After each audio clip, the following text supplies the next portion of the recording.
Welcome to the African History Network show right here on 9:10 a.m. the Superstation, the Future Radio. Hey, I'm your host, Brother Michael Imhotep. It is Sunday, May 31st, 2020, and we are live tonight. We have a jam-packed show planned for you tonight, and as you can see, it's a lot going on. We see the protests going on across the country that were spurred by the killing of George Floyd that took place Memorial Day 2020, and that was the straw that broke the camel's back, as many people are saying. That's not the only reason why people are protesting. That's basically the latest reason why. There's a convergence of things that are taking place, whether we deal with coronavirus, and we deal with health disparities, economic disparities.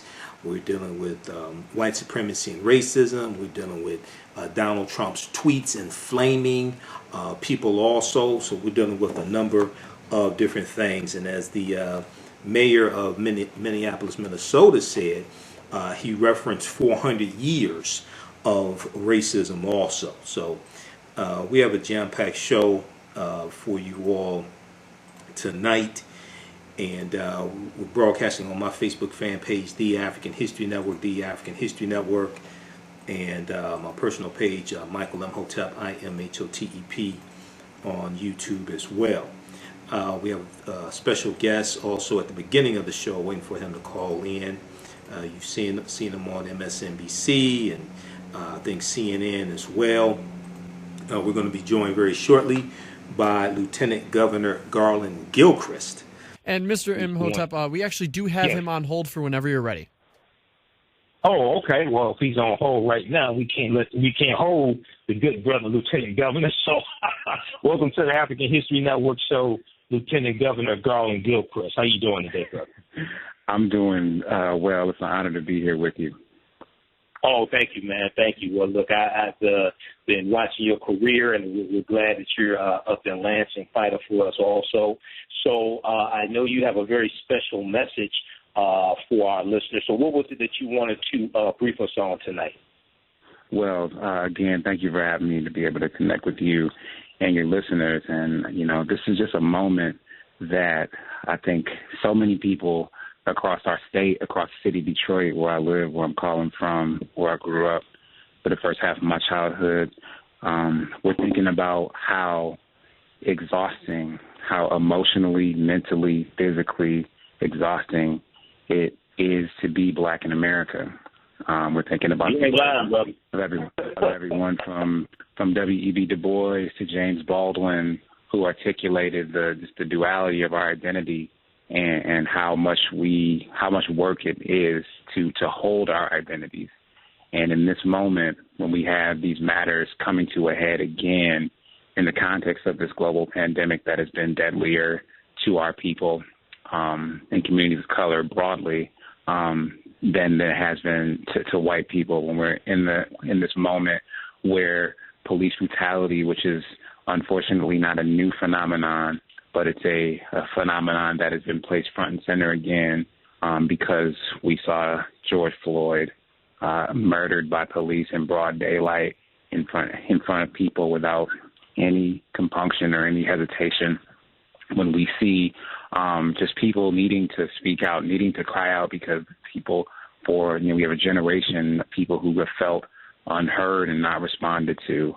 You know, I just wanted to come and share that as a person who has had these experiences, as someone who has been unlawfully pulled over, as someone who has been hemmed up, as someone who has lost friends in situations like this, I want folks to know that, you know, representation matters when it comes to leadership. And I hear you, and I see you, and I've been that.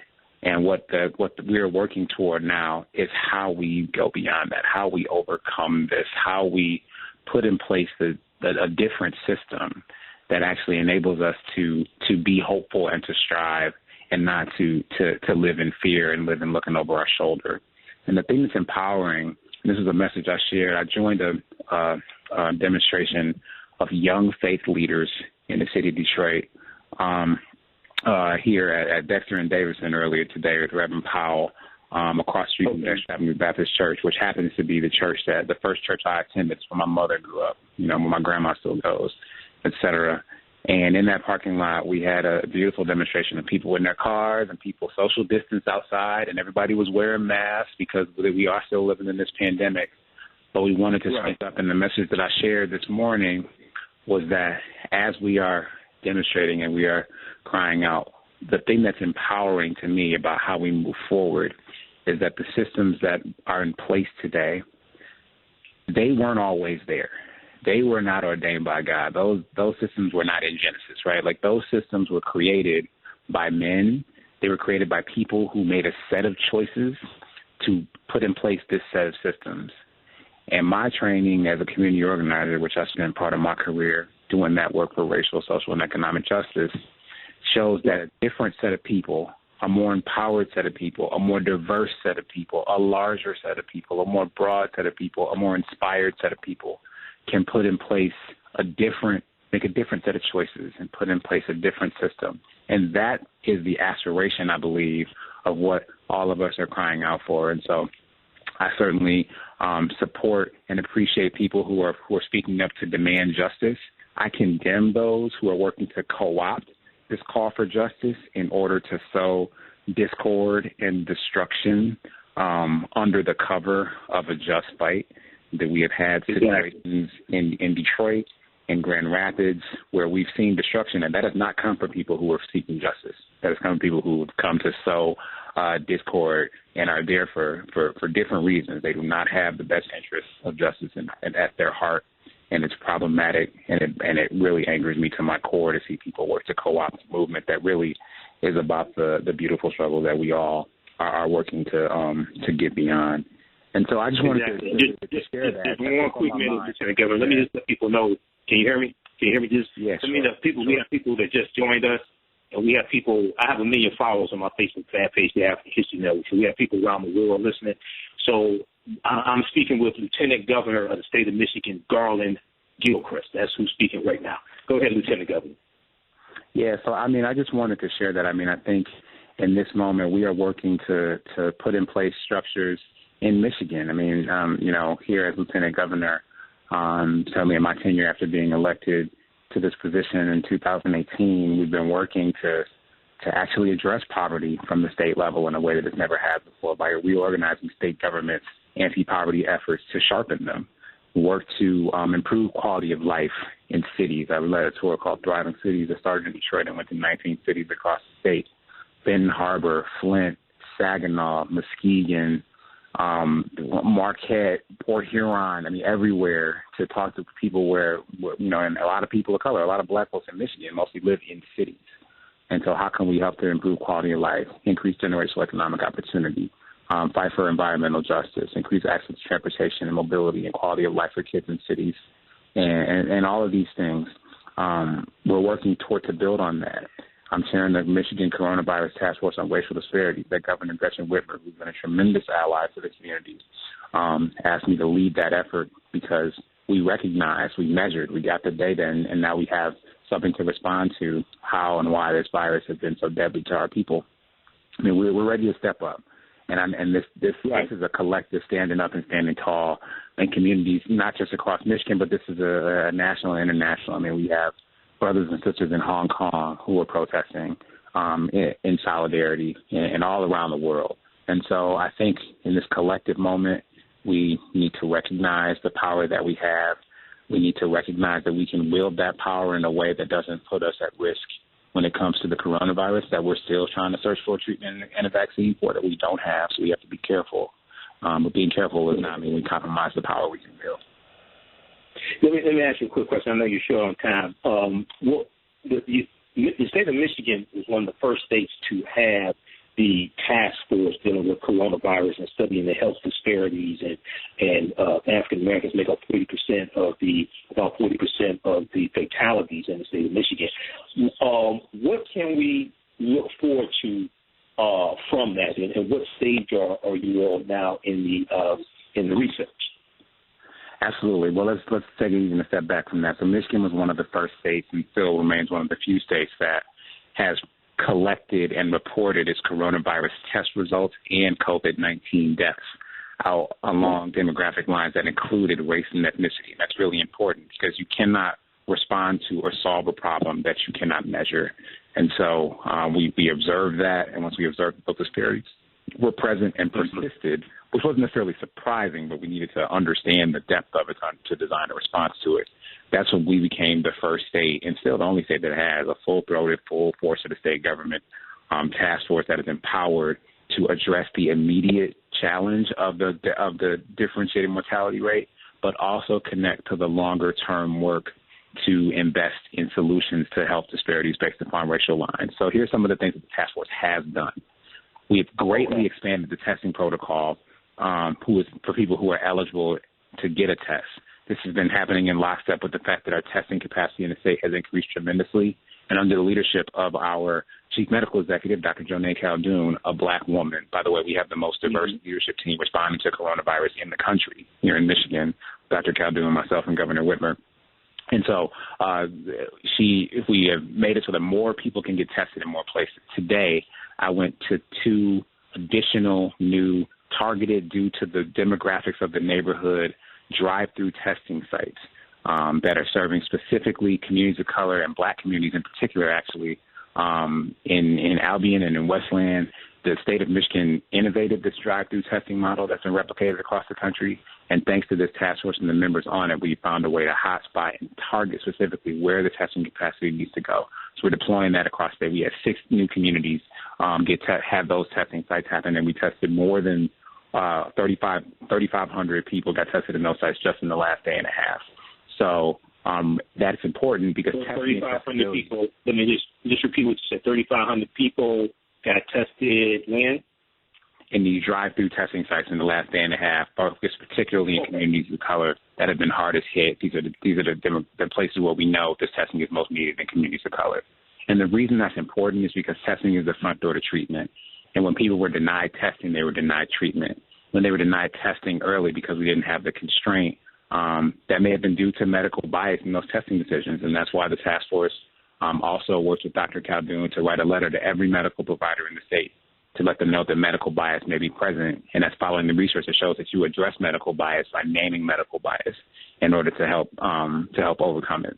Another thing we're working on is the fact that we've had so many people who've had to work this entire time but are not safe when they're working because there are many protocols when you're a bus driver or you're a sanitation worker or you're a grocery store worker or you're a frontline healthcare worker or you're an administrative person who's working behind the scenes at a desk at a hospital or at an urgent care facility. How do we make sure that you are safe and protected at work?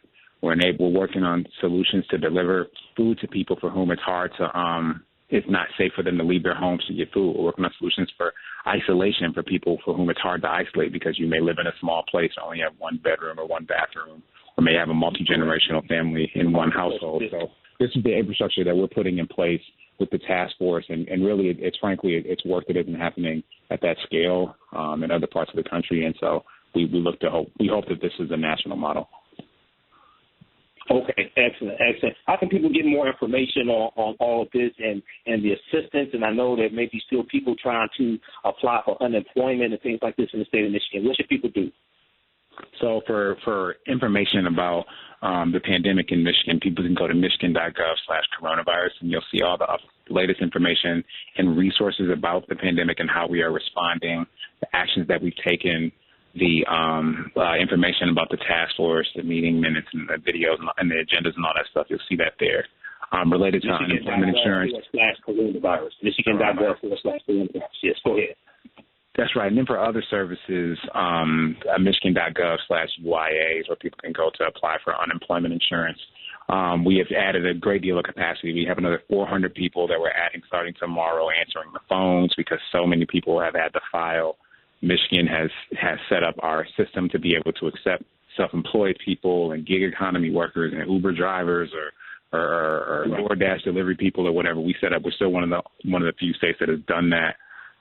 We also are set up for people to be able to draw down the additional $600 per week from the federal government. And so we're asking people to please apply and know that you will get your full unemployment benefit that is retroactive to the date of your eligibility, not when you actually are able to get through the system. That's really important to make that distinction. So if people call, they're not able to get through. Say that again, Lieutenant Governor. So when you apply for unemployment, there's a date at which you are eligible, the date where you got furloughed or where you needed to file for unemployment. When you apply and you give that date, your benefits will be effective on that date, regardless of, let's say, you call and you're not able to get through and you need to call back again. You will not be penalized because you had to call back in because the system, we weren't able to accommodate you at that time.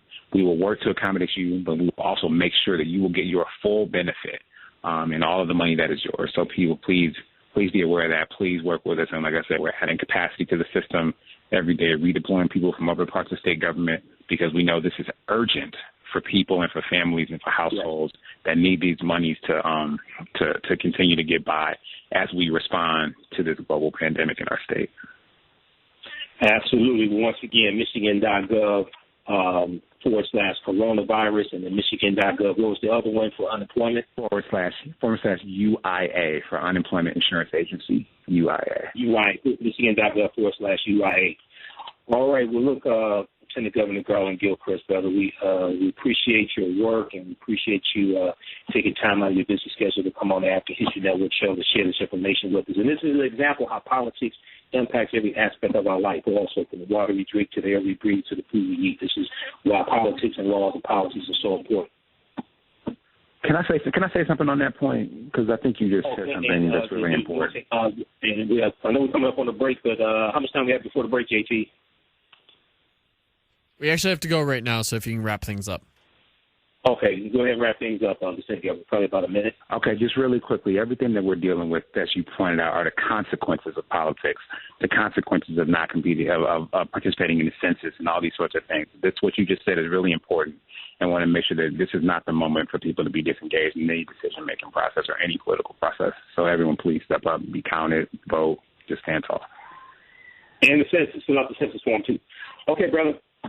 Take care. Have a good night, okay? Thank you. God bless you. Stay safe. All right, brother. Peace. All right, you listen to the African History Network show right here on 910 AM, the Superstation Future Radio. I'm your host, Brother Michael Imhotep. We'll be back in a few minutes. Okay, stand by, everybody. That was, we're on commercial break. That was Lieutenant Governor Garlin Gilchrist of the state of Michigan. So I had to do that interview. He wanted to come in at the top of the show. We're on 910 AM, the Superstation WFDF. I've been doing radio here in Detroit for 4 years. So I don't just broadcast here on our Facebook fan page, the African History Network, and my YouTube channel, Michael Imhotep. We're broadcasting on real radio in Detroit, not internet radio. This is terrestrial radio with the FCC license. 910 AM, Superstation WFDF here in Detroit. So I got the call from the station manager this evening that Lieutenant Governor Garlin Gilchrist, who's an African-American man, wanted to come on my show tonight and talk about what's going on. Okay, so we're on commercial break. We'll be back in a couple minutes. Everybody share this broadcast on your Facebook page. Invite your friends to tune in. When we come back, we'll deal with George Floyd and the virus of racism, Donald Trump, the fear of the browning of America. We're going to deal with a lot. I got a ton of information. I have 3 pages of written notes. We're going to do an update on what's going on right now. The protests taking place, the curfews in place. There's a curfew in the city of Detroit for 8 p.m. because of what happened the Friday night and Saturday night here in the city of Detroit with the protests and things like this. And we have a lot of people coming from outside of the city of Detroit, outside the state of Michigan, protesting and getting involved in violent protests, getting involved in trying to smash windows, things like this. And people in Detroit who are activists and protesters, they're saying, wait a second, hold on, we're not trying to do all this. What are you doing? Welcome back to the African History Network show right here on 910 AM, the Superstation Future Radio. Hey, I'm your host, Brother Michael Imhotep. It is Sunday, May 31st, 2020, and we are live. I just finished speaking with Lieutenant Governor of the state of Michigan, Garlin Gilchrist. So we had that interview. Sorry for those watching on Facebook Live and YouTube. It's a little hard to hear. I had them on the speakerphone. We'll try to re-air the interview later that's more audible. But welcome to tonight's show. Look, we have a lot going on, and I have a ton of information to share, and at the same time, I don't want this show to be all doom and gloom. I really, really don't, because this is the first time I've spoken. This is the first time I've spoken publicly about the murder of George Floyd. Okay, and a lot of that had to do with the fact that I was too angry to speak publicly. Okay, so let's do this. Get your pens and pads ready. I'm going to deal with a lot of information. I'm going to switch back and forth between my handwritten notes because I have 3 pages of handwritten notes. And I've got about, 40 articles and about 6 video clips. Okay, so let's do an update on what's taking place right now. I've been reading the updates from the Washington Post, and I've been posting some articles. Follow us on our Facebook fan page, The African History Network, The African History Network, and my YouTube channel, Michael Imhotep, Imhotep. So government officials, law enforcement officers, and protesters in cities across the United States are preparing for a 6th night of mass demonstrations after George Floyd, an African-American man, was killed in police custody in Minneapolis, Minnesota on Memorial Day 2020. Now we know it was a heinous, gruesome killing. His humanity was not respected. This ties right into white supremacy and racism. One of the things I'm going to do tonight is give you a historical working definition of racism, because unfortunately many people don't understand what racism is. All right, let's continue. So peaceful protests began in the Twin Cities and rapidly spread to metropolitan areas across rural and urban America, escalating in numbers and force as some demonstrators and law enforcement officers began to clash. The National Guard was mobilized, buildings were burned, and businesses looted. Civilians have been placed under curfew by government officials and fired upon with rubber bullets, pepper pellets, and tear gas by authorities in riot gear. Hundreds have been arrested. Now, there's one article from the Washington Post that talks about how at least at around 8 p.m. Eastern Standard Time this evening, police had arrested 2,564 people in 24 U.S. cities over this weekend. According to a tally by the Washington Post, nearly a fifth of those arrests were in the city of Los Angeles. Charges including violating curfew, but also burglary and damaging property. On Sunday night, May 31st, 2020, protests and arrests could escalate as cities increasingly enforce curfews and set them earlier. Now, as Attorney General of the state of Minnesota, Keith Ellison, has talked about, as former Assistant FBI Director Frank Figliuzzi, who's a contributor to NBC, as he's talked about as recently as today, and others, there is another force that is interjecting themselves into these protests all across the country. It is a white supremacist force. And then also you have anarchists and things like this who are coming in to purposely do destruction.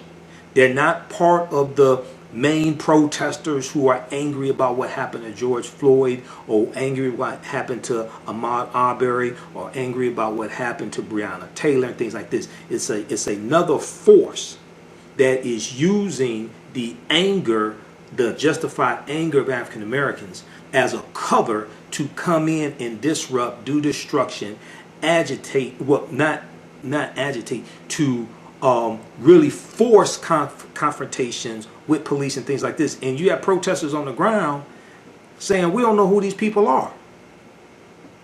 You have protesters on the ground saying, wait a second, this is not what we're about. We don't know who these people are.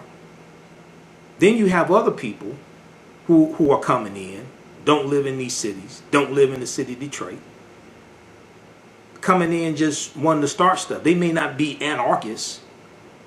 They may not be white supremacists, things like this. They just come in. You know, there was an incident. You know, now Pastor Mo, whose show comes on after mine, listen to Pastor Mo. I know he's going to talk about this. He was at the press conference today with Mayor Mike Duggan, the mayor of Detroit, and they were talking about what happened last night downtown Detroit. And I live downtown. I was downtown, man. I saw all these police cars and things like this, all these protesters, and a lot of these protesters are white. And I know gentrification is going on in downtown Detroit, well, in Detroit, period. Especially downtown Detroit, but I don't know where all these white people come from. You know, and I was downtown today. I was out, and I posted on my Facebook fan page who's organizing this protest in downtown Detroit today, because I see all these white people down there. It's about 80% white at this protest, and they're carrying Black Lives Matter signs and things like this. Now, it's good to have allies. Don't get me wrong, because during slavery, you had white abolitionists who risked their lives to help African Americans escape to freedom and help end slavery. I understand that. But I asked about 30 people, who's organizing? I was downtown. I'm walking away from the protest because I intend to protest. I was headed somewhere else. But I'm walking away from the protest. I see all these people walk to the protest, most of them white. Okay? I asked about 30 people. About five of them were Hispanics. They had signs, you know, Black Lives Matter, things like this. That's good. We need allies. That's true. I'm not against that. Legitimate allies. I'm not against legitimate allies. I saw 2 African Americans. The African Americans, they were women. I asked them, they were walking with white people, and I asked everybody in the groups, especially the African Americans, y'all going to the protest? Yeah. Who's organizing this protest? Nobody could tell me. So I'm sitting here and I'm looking at this. Now, I'm a historian, right? And I'm looking at all you know, everybody wearing masks, you know, because of COVID-19, things like this. And I don't want people to take this the wrong way. I don't want this to sound crazy, but I don't remember reading about too many stories about white people with masks that turn out well for black people. I'm just saying. Now, I'm not saying many of them didn't mean well. I know. I talked to some of them. I talked to some of the white people. There was one white woman who was parking a car. She looked like she's in the medical field. I asked her, "You going to the protest?" She said, "Yeah." I said, "Who's organizing the protest?" She said she didn't know, but she wanted to come support. I understand that you do have white people who legitimately think what happened to George Floyd as well as Ahmaud Arbery is wrong, and they want to participate. That's understandable. What I'm telling black people is, if you in a crowd like that and something jump off, and it's like 80% white, you're going to stick out. You're going to be the first one the police grab. So I'm not saying don't go. I'm saying know what it is that you're going to. I don't know who organized it. They may have good intentions. I'm not saying they don't. I'm saying you need to be careful, because you're going to be the first ones they grab. And what's happening is, in different cities, this may not have happened tonight, but in different cities, I'm watching this play out. What's happening is people outside don't live in the city, don't live in the state. A lot of them don't live in the city, in these various cities that these protests take place in. They come in, they start throwing rocks and bricks and all this stuff. Then they run behind the legitimate protesters, mix in with them, and the legitimate protesters get arrested. Or now they, you know, so you have to be careful, because there's some people who mix in with these groups, mix in with the real protesters, and play on the sheer legitimate anger of African Americans for their own destructive purposes, not to help our cause at all. Okay, I'm not saying that's all white people, or they could be black for that matter. You know, whatever. Okay, so we have to be careful with this. And I've posted articles dealing with this on my Facebook fan page, the African History Network, as well. Let me try to get through this stuff as best I can, because I have a ton of information here, and for some of this, I'm just going to give you the names of articles for you to go read this yourself for the sake of time. Okay. All right. How's everybody doing? Actually, there's one from BuzzFeed.com. Black protesters. BuzzFeedNews.com. Black protesters who want to demonstrate peacefully are calling out white people who instigate violence. Okay, and I'm seeing a number of things dealing with this. Okay, now I think it's important to make a distinction between lawful protests and peaceful protests. Okay, I don't like using the term peaceful protest. I like using the term lawful protest. What I mean by that is you can protest and be loud and still be lawful, not breaking any law. You don't have to protest and be silent, because a lot of times when some people, not all people, a lot of times when people say peaceful protests, a lot of times they want black people to suffer in silence. You can be lawful. I'm not telling people go out and break the law with protest. You can be lawful, but still be loud. You don't have to be silent. Okay? Because sometimes the term peaceful protest is used as duct tape to symbolically put on the mouths of protesters because they want black people to suffer in silence. Black protesters who want to demonstrate peacefully are calling out white people who instigate violence. Quote, when we aren't asking people to destroy things in our name and people do it anyway, we know that is something that's going to blow back on us, one black activist told BuzzFeed News. Read this article. This is from May 30th, 2020 by Clarissa Jan Lim, Janlim. Tay Anderson wanted Friday's protests against police brutality in Denver, Colorado to be peaceful. Quote, we ask people throughout the day, please do not deface property. Please do not destroy stuff, because we're not asking you to do that, end quote. Tay Anderson, who's a Denver school board director and activist, told BuzzFeed News.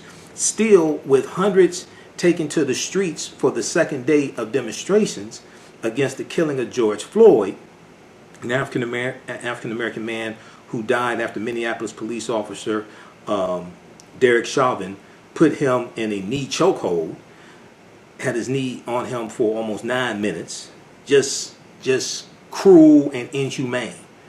He wouldn't do that to a dog, at least I don't think. Who knows, but I don't think Derek Chauvin would treat a dog like that. But for the second day of demonstrations against the killing of George Floyd, there was vandalism and clashes with Denver police, who fired tear gas and flashbangs into the crowd.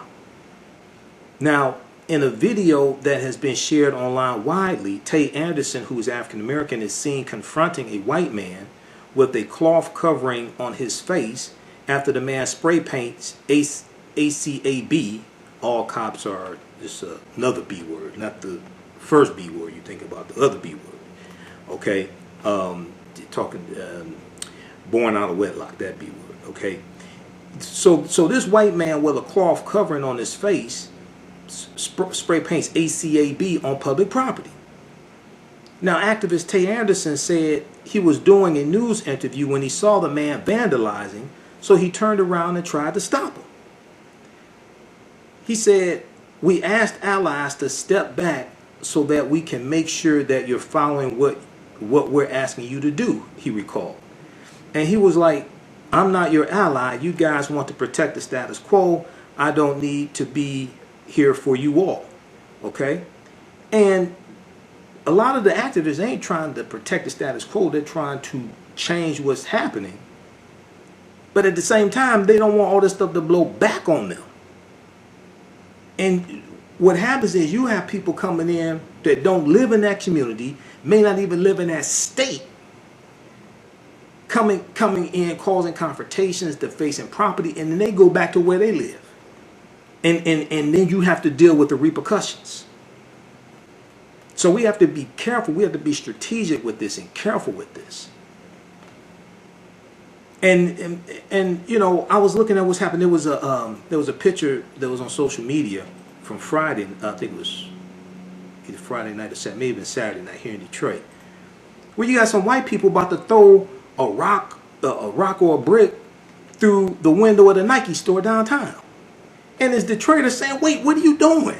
That's not what we're trying to do. That's not what we're about. And you have to ask yourself the question, wait a second. Why are you getting in your car driving across 8 Mile to come into Detroit to destroy property? Why are you doing that here? You don't live here. Why are you doing that here? It's one thing to want to legitimately protest because you're calling out white supremacy and racism, things like that. It's another thing to come into Detroit and do what you ain't doing in your own community. The reason why they do that is because they don't respect Detroit. See, they respect their own community. I'm not saying you should vandalize property in your own community. I'm not calling for anybody to do that. Don't misunderstand what I'm saying.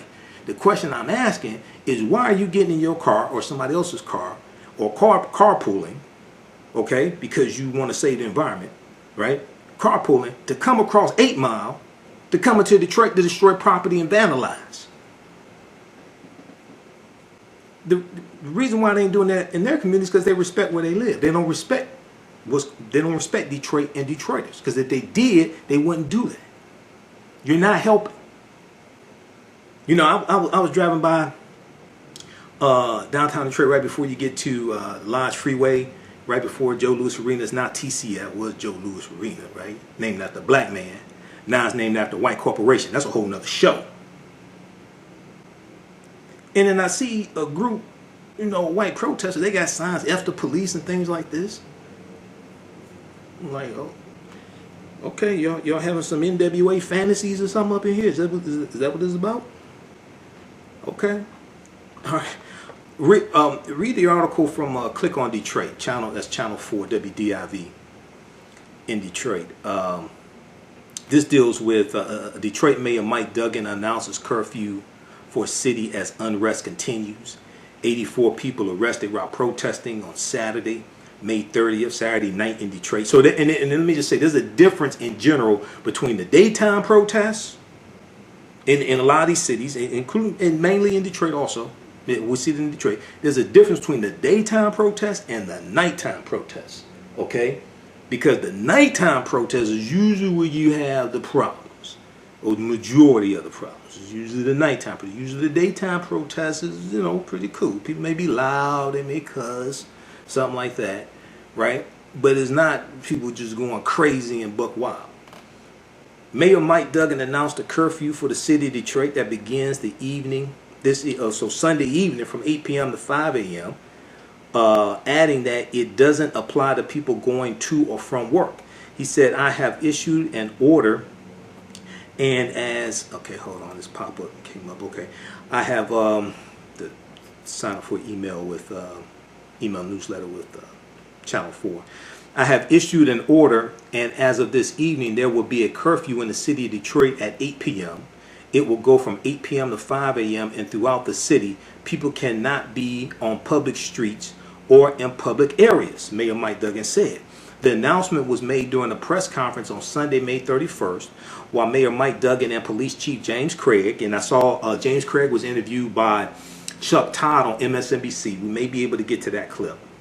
I think that JT, did I send you that clip of Police Chief James Craig on MSNBC? Let me know. And police chiefs across the country have denounced what Officer Derek Chauvin and the other officers did, especially Derek Chauvin with his knee on George Floyd's neck. They called it murder. Police chiefs across the country, including our own Police Chief James Craig of Detroit Police Department. Okay. So the announcement was made during a press conference Sunday while Mayor Mike Duggan and Police Chief James Craig were providing an update regarding the recent unrest and protests over the death of George Floyd.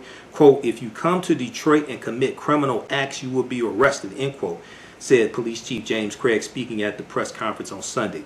Demonstrators plan to protest at Detroit Public Safety Headquarters beginning 4 p.m. So that was taking place before Sunday. I think maybe that's what I saw, one of the protests. I think that's what I saw. I still don't know who organized it, though. If you are worried about how to get to or from your job tonight, DDOT buses will still be running, Mayor Mike Duggan said. Okay. Now, on Friday, Duggan says the curfew is not intended for city residents. He said the curfew is not intended for city residents. On Friday and Saturday, the majority of protesters participating in demonstrations were from cities outside of Detroit. On Friday night, 60 people were arrested while protesting in downtown Detroit. That number increased to 84 arrests Saturday night. Mayor Mike Duggan and Police Chief James Craig also addressed the unrest Saturday at a press conference. All right, and read the rest of this article. This reminds me, there was a report from the Metro Times. Metro Times is a news publication here in Metro Detroit. There was one from about maybe 7-8 years ago. And it was called, I think it was called "Who's Buying Sex in Detroit?" Something like that. Who's buying sex in Detroit? And what they did was they looked at the people who were coming into Detroit buying prostitutes, and a lot of times they buy drugs also. And they said from the reporting, it's like about 50% of the people had addresses outside of Detroit, didn't live in Detroit. Cars registered outside Detroit, addresses outside Detroit, didn't live in Detroit. They're coming into Detroit to commit crimes. Now people may say, well, hey, they're just buying drugs, picking up prostitutes. They're not killing anybody. That's true, they're not killing anybody, but they're contributing to nuisances. Okay? And this takes me back to the great Mayor Coleman Alexander Young. When he became mayor, took the oath of office January 1974, he told the drug dealers and the pushers to hit 8 Mile. So for those that don't know, because we have people all across the country, 8 Mile is the border of Detroit. The 8 Mile Road is the border that separates Detroit from the suburbs. Okay, especially at that time they were largely white suburbs. Now they're more, integrated. And if you saw the movie 8 Mile about Eminem, that's where 8 Mile comes from, 8 Mile Road. Okay, that's what that is. But you have to wonder, say, why are you crossing 8 Mile to come into Detroit to do all this? Okay. All right. Okay, so let's continue. All right, because I don't have a whole lot of time here, and then we'll probably continue after we do 2 hours here on 9:10 a.m. Superstation. We're going to continue some of my social media platforms for a little while longer. We'll see how much energy I have tonight, because this has been a very busy and trying week. Okay, I'm just saying. All right, so let's continue with the update of what's going on here. So almost a week after George Floyd's death on Memorial Day, it remains unclear whether tensions nationwide are calming or escalating. Now, in times like this, you need real leadership coming from the White House. We don't have real leadership coming from the White House. We have a 2-year-old throwing temper tantrums on Twitter. We have a 2-year-old throwing temper tantrums on Twitter and instigating. Okay, and this ties into history. This fool, and I swear to God, I warned people about this idiot in 2016, and y'all didn't want to listen to me. You wanted to do economic empowerment, invest in the stock market and all this stuff, and I said that's fine, and you still need to take your black ass out and vote. Because you don't understand, politics is the legal distribution of scarce wealth, power, and resources, and the writing of laws, statutes, ordinances, amendments, and treaties that adopts interpretation and enforcement. And what Trump has done is reverse the policies that the Obama administration put in place to deal with policing. Trump has reversed that, and the Trump administration has taken largely a hands-off approach to policing. This is what I was explaining to people in 2016.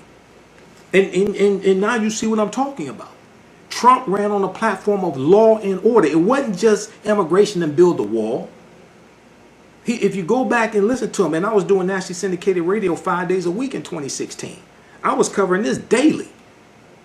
I wasn't only doing nationally syndicated radio, I was also doing radio here in Detroit on 9:10 a.m. the Superstation 2 days a week. The morning show, Thursday mornings. I was on the morning show and then doing my show Sunday night. I'm reporting on this stuff daily. And I remember vividly, News1.com has this article where Mike Pence, who was the governor of Indiana, he was running as vice president. Mike Pence was asked a question, and Mike Pence said, Donald Trump and I think that there is too much talk about implicit bias in policing. We need to stop talking about that. Really? That's what you think, Governor Mike Pence?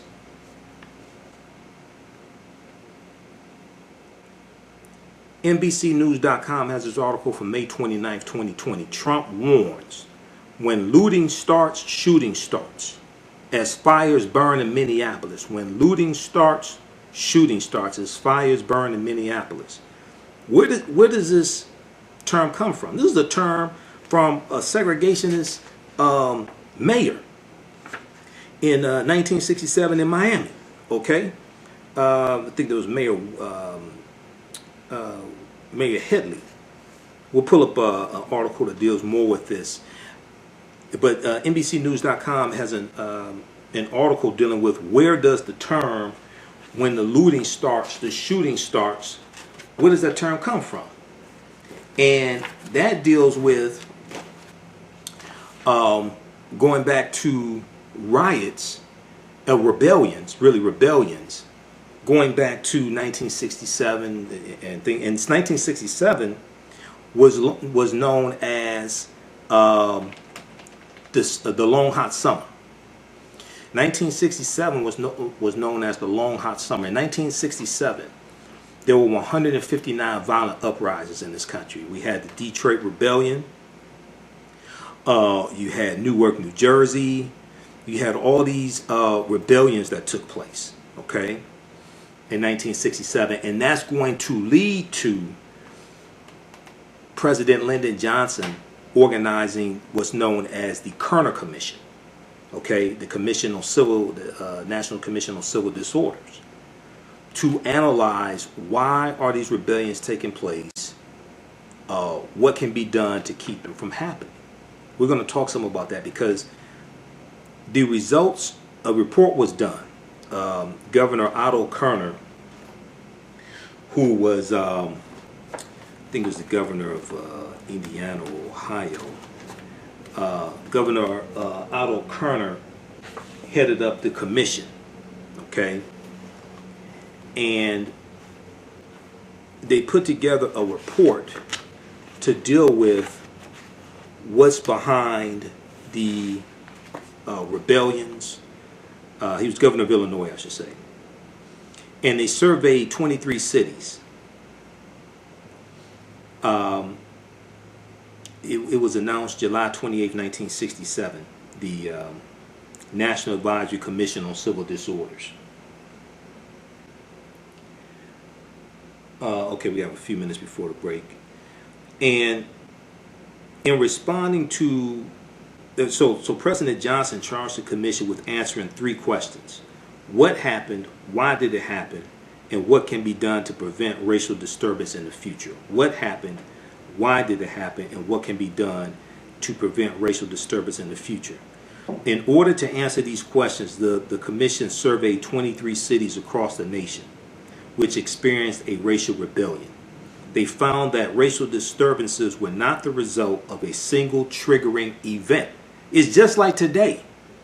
It's just like today, because what caused these rebellions in 67 and 68, because that was not adequately addressed by the federal government, is not going to be adequately addressed by economic empowerment. Economic empowerment can play a part. But see, I'm all for economic empowerment. My degree's in business administration. I've taught entrepreneurship for years. Managed a business consulting company. I'm in documentaries dealing with economic empowerment. I'm in story. I deal with all that, but also understand politics. And politics is the legal distribution of scarce wealth, power, and resources, and the writing of laws, statutes, ordinances, amendments, and treaties, their adoption, interpretation, and enforcement. I've also been involved in writing public policy for the city of Detroit. The answer to bad public policies is not economic empowerment. That means you don't understand the problem. The answers to bad public policies is to fire the elected officials that wrote the bad public policies, put better people in place, and push policies and push policies and laws that are beneficial for you, and you can leverage your economics to enforce your politics. But the solution to bad public policy is not economic empowerment. If you think the solution to bad public policy is economic empowerment, that means you really don't understand either one of them.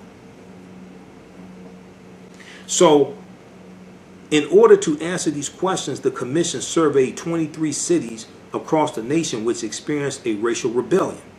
They found that the racial disturbances were not the result of a single triggering event, but that in all cities surveyed, African Americans experienced severe economic and social disadvantages compared to whites. Also, the report noted that the riots were not the result of any conspiracy. Rather, they were a response to what the report identified as the racial attitudes and behaviors of white Americans toward African Americans. Let me repeat this. This is from the Kerner Commission report, which came out in 1968. It came out March of 1968. Okay, it was announced July 28, 1967, that the Kerner Commission, this panel, was going to be convened. Okay, and the report came out March of 1968, and the findings were correct, but President Lyndon Johnson disagreed with the findings and largely ignored the findings because he's also dealing with the Vietnam War at the same time.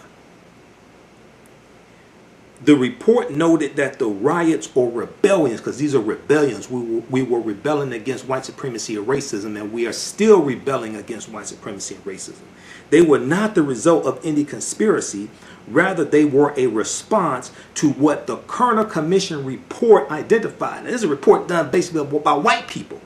They identified that the response was it was a response to racial attitudes and behaviors of white Americans towards African Americans.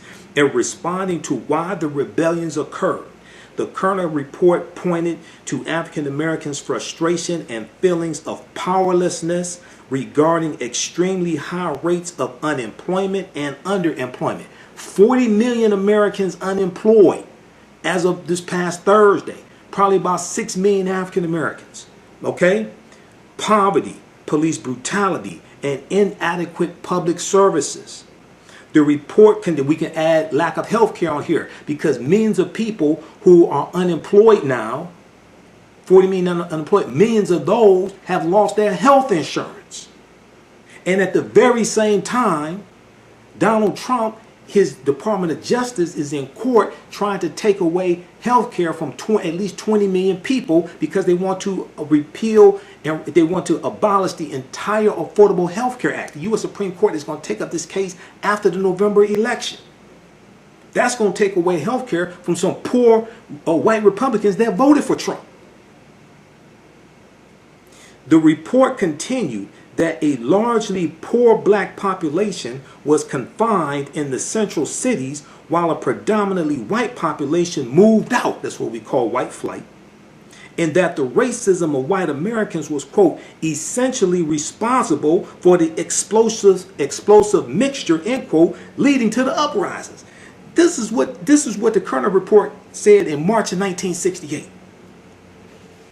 You could, if you just read that right now and didn't talk about dates, you think this report came out today.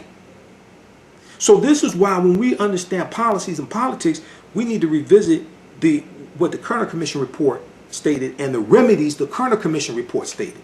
I'm all for reparations and all that. I'm telling you right now, that's a long shot. That ain't gonna happen tomorrow. That ain't gonna happen next year. That ain't gonna happen the year after that. Okay, that's a long shot. That's long range strategy. Short range strategy, you can do. The Kerner Commission report is what white people said. And you look at what's taking place right now, that's something that can be pushed. Now, not under this jackass president. You got to get him out of office. Democrats have to take back control of the U.S. Senate, maintain control of the House of Representatives. I'm neither Democrat nor Republican, but I study policy and law and history. And I know who's blocking these bills that are in Congress right now that are beneficial to us. I know who's blocking them. Read this article from blackpast.org, blackpast.org. National Advisory Commission on Civil Disorders, 1967, Kerner Commission. Okay, we're coming up on a break here. On the other side of the break, we're going to continue with the updates dealing with what's going on, the fallout from the killing of George Floyd. We'll talk about where does the phrase "when the looting starts, the shooting starts" come from. That's a historic phrase from a segregationist that Donald Trump used. You listen to 910 a.m. Superstation, the Future Radio. I'm Michael Imhotep, the African History Network Show. We'll be back in a few minutes. Brought to you by the Michigan Department of Health and Human Services. All right, stand by. One commercial break, everybody. Stand by. All right, how's everybody doing? Just bear with me. I got a ton of information here. Okay, just bear with me.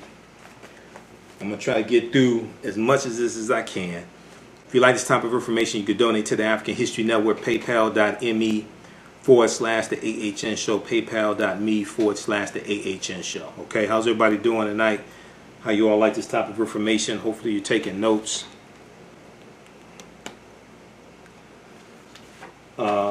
Stand by. Okay, so we have a few advertisers here with the African History Network. A lot of people are looking for healthy products today, and Sage and Elm Apothecary.com can help you with that. They design over 60 different beautifully handcrafted soaps, natural toothpaste, hydrating oils, deodorants, face masks, shampoos, conditioners, and so much more. They use simple ingredients such as whole fruits, herbs, and vegetables. Each product crafted offers a unique plant-based experience. For more information, visit their website, sageandelmapothecary.com, APOTECARY, sageandelmapothecary.com, and use promo code AHNSPRING20, AHNSPRING20 to get 20% off your order. All right, so a lot of people are still practicing social distancing. A lot of people are still on quarantine in some degree. And summer is coming quickly and you want to get in shape. Well, SheRanHerselfFit.com, SheRanHerselfFit.com can help you with that. Now, She Ran Herself Fit is an apparel brand and can be purchased at the website SheRanHerselfFit.com. The owner of She Ran Herself Fit, her name is Felicia. Felicia lost over 200 pounds by changing her diet and running. Running may not be your motivation, it may not be your fitness activity, but you can find what is your fitness activity and get in shape. She Ran Herself Fit is a brand that promotes women living a healthy lifestyle. By making small sacrifices in your daily routine and changing your diet, you can combat many of the different diseases that are prevalent in the African American community, like diabetes, high blood pressure, heart disease. Visit their website, SheRanHerselfFit.com, SheRanHerselfFit.com, and let them know you found out about this from the African History Network. Okay, everybody stand by. Hey, if you like this type of information, you can donate to the African History Network. $ the AHN Show through Cash App and paypal.me/the AHN Show through PayPal. PayPal.me/the AHN Show through PayPal. Okay, stand by. We're coming back from the break.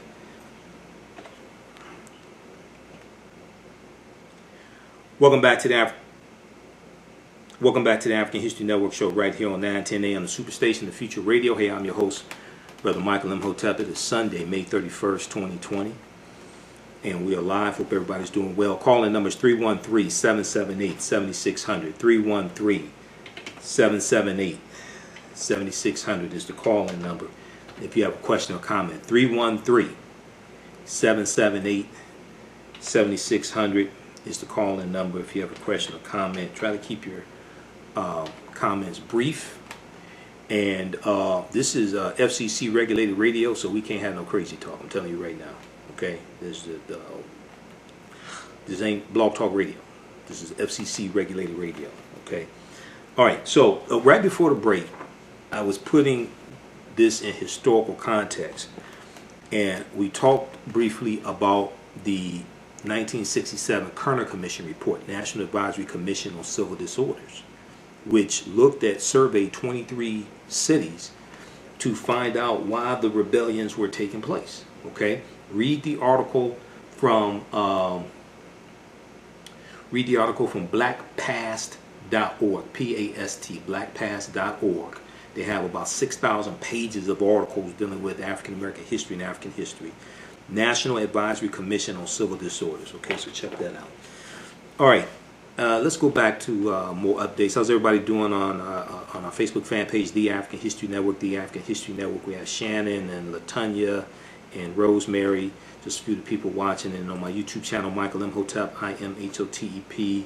We have Gemini and Lawrence, Mr. Tyrone, T. Lynn, W. Canty, Holly. JT, let me know if we have any callers, or let me know when we have any callers, okay? Thanks. Okay, let's go back to the updates on what's going on. And I know it's exhausting trying to keep up on everything, all these cities, all these protests going on, etc. So here are some significant developments in what's happened recently. Minnesota Attorney General Keith Ellison will lead prosecutions related to George Floyd's death. Governor Tim Walz, W-A-L-Z, who's a Democrat, announced this on Sunday, May 31st. The governor, like Keith Ellison, a Democrat, acknowledged many people's distrust that authorities would bring justice for George Floyd, who died after a Minneapolis police officer knelt on his neck for almost 9 minutes. Okay, just a total lack of humanity. Just a total lack of humanity. The other thing that's interesting is that this is all taking place within the context of the 99th anniversary of the attack on Black Wall Street, North Tulsa, in Tulsa, Oklahoma. Okay, I posted a couple articles dealing with that today on our Facebook fan page, the African History Network. I'm going to try to squeeze that in at the end of the show, dealing with Black Wall Street. Okay. I've done a 2.5-hour lecture dealing with the history of Black Wall Street. That's available at our website, AfricanHistoryNetwork.com, if you want to get that. But it's interesting that all of this is taking place within this context of the 99th anniversary of May 31st, and then going into June 1st in North Tulsa, in Tulsa, Oklahoma. Okay. So at least 5 people were killed in violence that flared as demonstrations in parts of the country devolved into mayhem. Gunfire rang out from Detroit to Indianapolis to Omaha, Nebraska, where authorities said people were slain in shootings connected to the protests. Police arrested at least 2,564 people in 24 U.S. cities over the weekend, according to a tally from the Washington Post. Nearly a fifth of those arrests were in Los Angeles. Charges included violating curfew, but also burglary and damaging property. On Sunday night, protests and arrests could escalate as cities increasingly enforce curfews and set them earlier.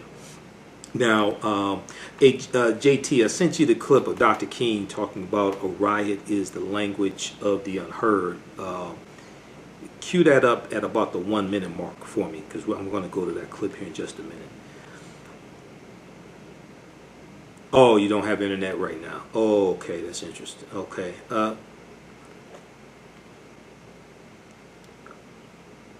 Okay, hopefully about 15 minutes internet will be back up at the radio station. Okay. All right. I'm trying to see if I can play it. I can play it from my. I was trying to see if I can play it from my end, but okay. All right. Arizona is enacting a statewide curfew at the request of local leaders. Governor Doug Ducey, Republican, announced Sunday, as dozens of major cities try similar measures to maintain order and protests that have erupted into chaos at night. Thousands of National Guard troops have been activated in 26 states and the District of Columbia. We know in the state of Minnesota, for Saturday, going into Saturday night, the governor activated 13,000 National Guard troops. That's the first time they've activated all the National Guard troops since, I think they said, either World War I or World War II. On Sunday night, protests and arrests could escalate as cities increasingly enforce. Okay, I've said it.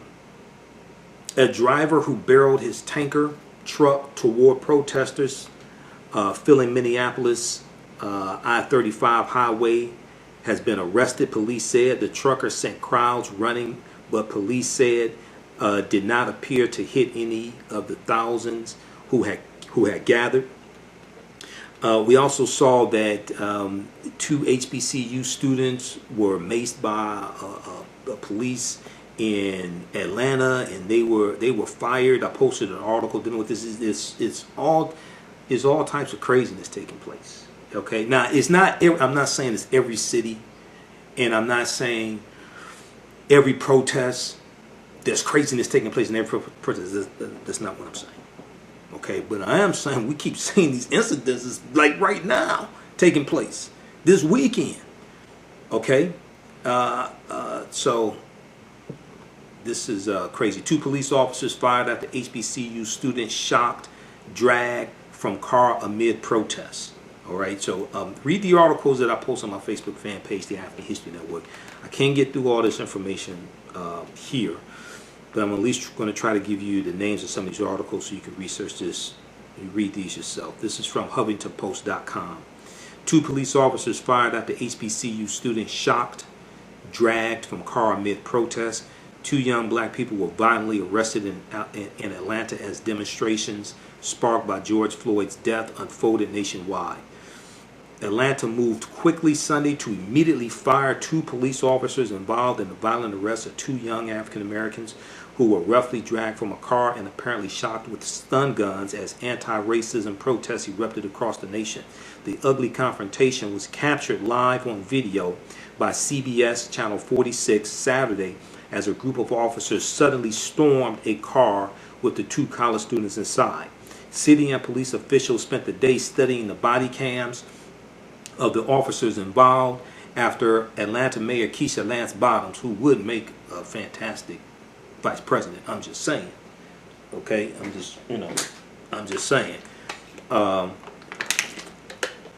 After she said she saw the disturbing video, she announced at an evening press briefing that 2 officers would be fired immediately and 3 officers would be assigned to desk duty pending further investigation.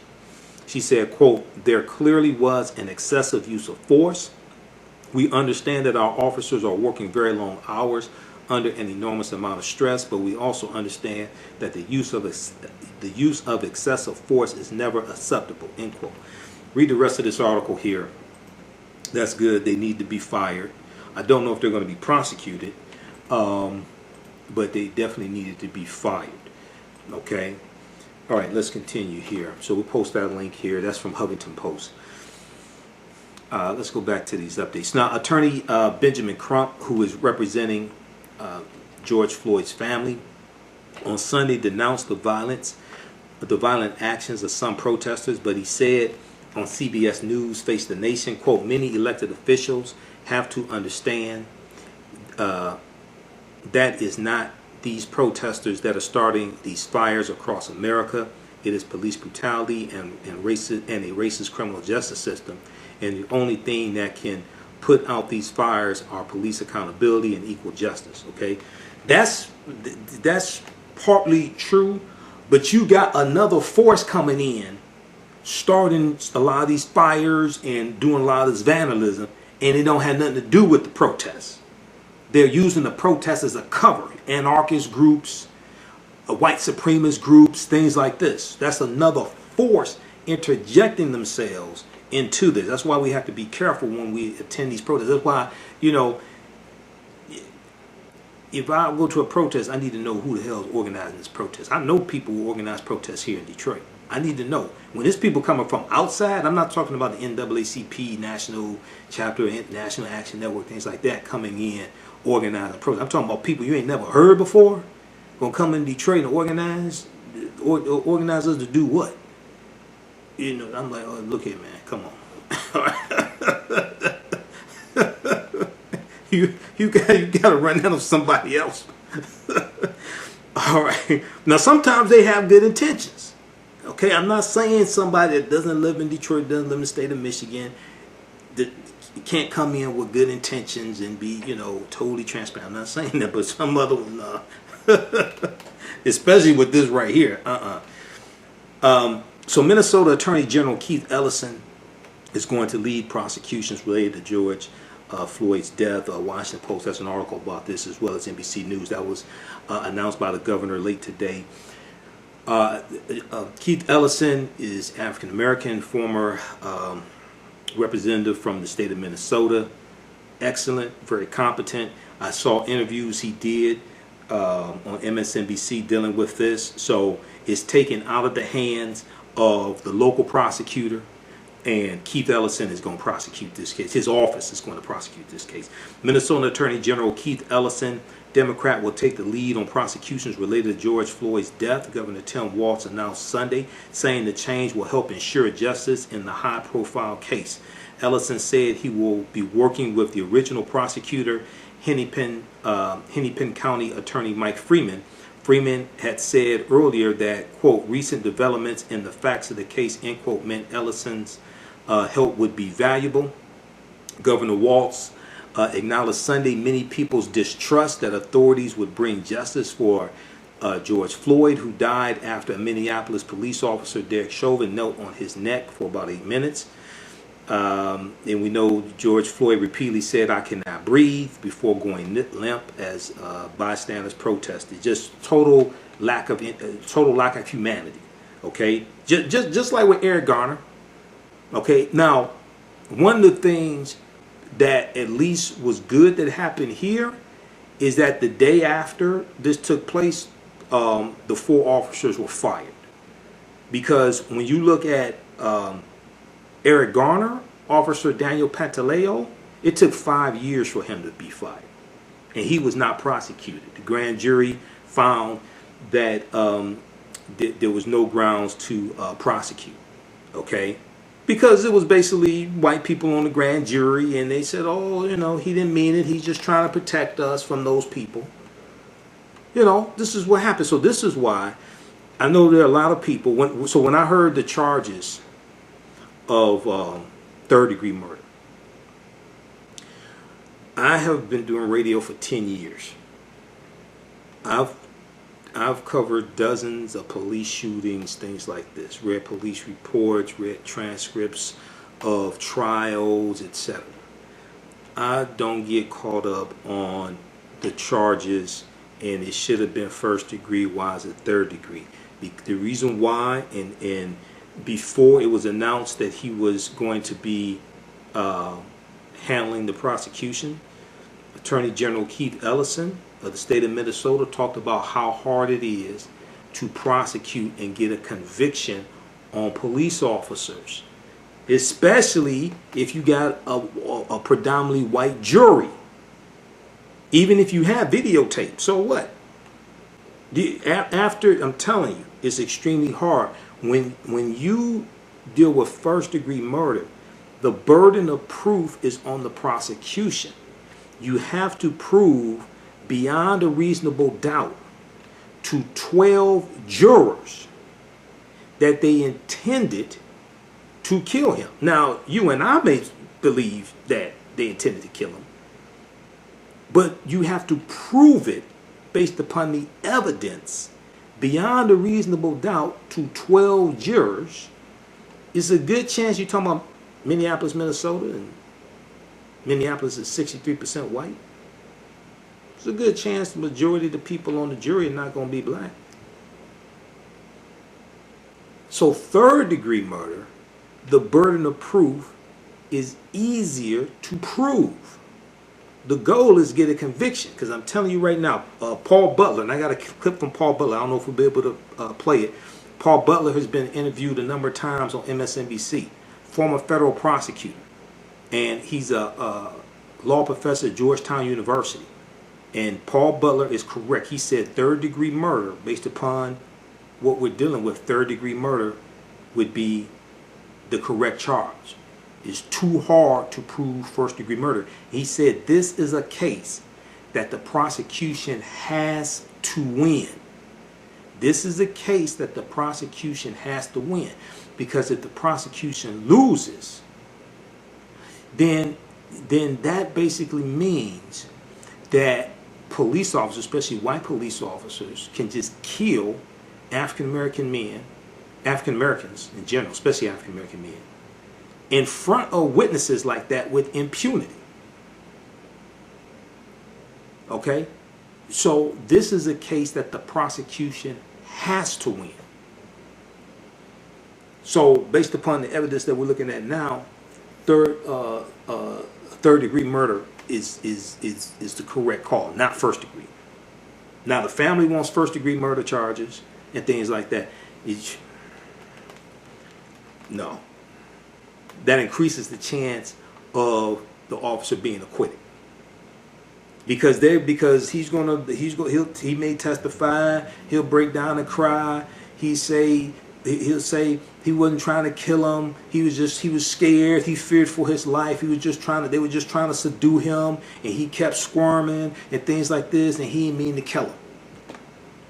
This is what's gonna happen, and then what they're gonna do?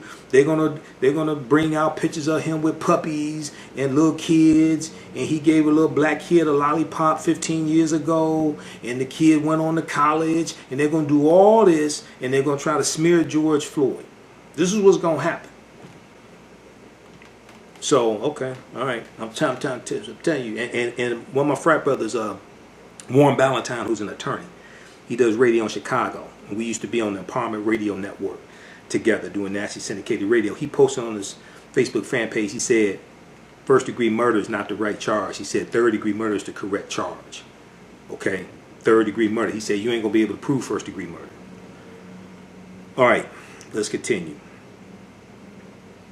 Okay, so Attorney General Keith Ellison is leading this case. Ellison said he will be working with the original prosecutor, Hennepin County Attorney Mike Freeman. Governor Walz acknowledged Sunday many people distrust that authorities would bring justice for Floyd, who died after. Okay. Officer Derek Chauvin, who was fired, has been charged with third-degree murder and second-degree manslaughter. Authorities have yet to announce charges for 3 other Minneapolis officers who were also fired after Floyd's death, but Freeman has said more charges may come. Okay, read that article there. Let me see. I'm just trying to get to some highlights. I've read so much stuff. Okay, so we have protests all across the country. Okay, yeah, we're up on the break. Okay.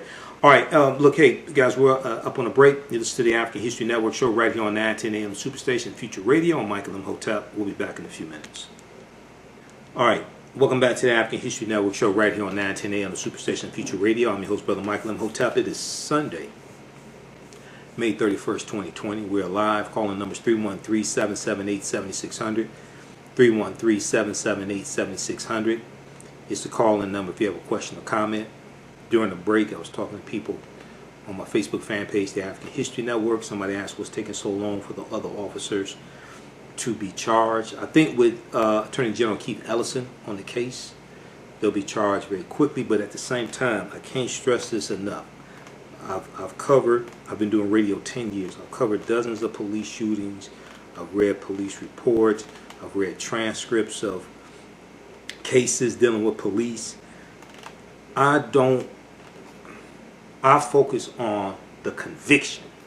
That's what I focus on. All this other stuff, how long it takes to charge the police, and they're out on bail, the bail wasn't high enough. What I focus on is the conviction. All that other stuff, I'm serious. I really don't worry about that because I've seen cases just like Officer Yanez with Philando Castile. We thought he was going to be convicted. Officer Yanez was going to be convicted. No, he wasn't. Eric Garner case is on video. Okay?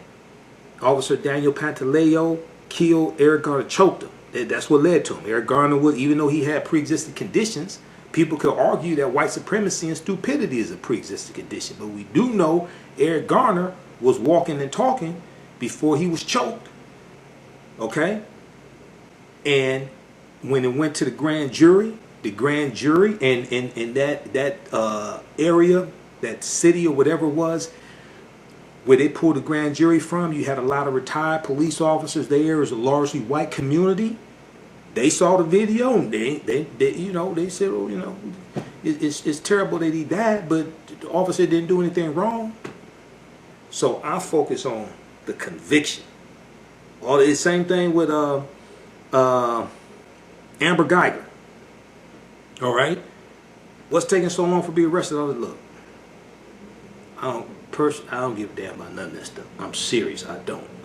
Because I've seen cases where we thought the officer was going to be convicted and he wasn't. So that's what I focus on. Whether it take 5 days to be charged, 10 days, whether they get out on bond, all this stuff. Prosecute this case properly and put their asses in prison. Period. That's what I focus on. All right. Let's continue.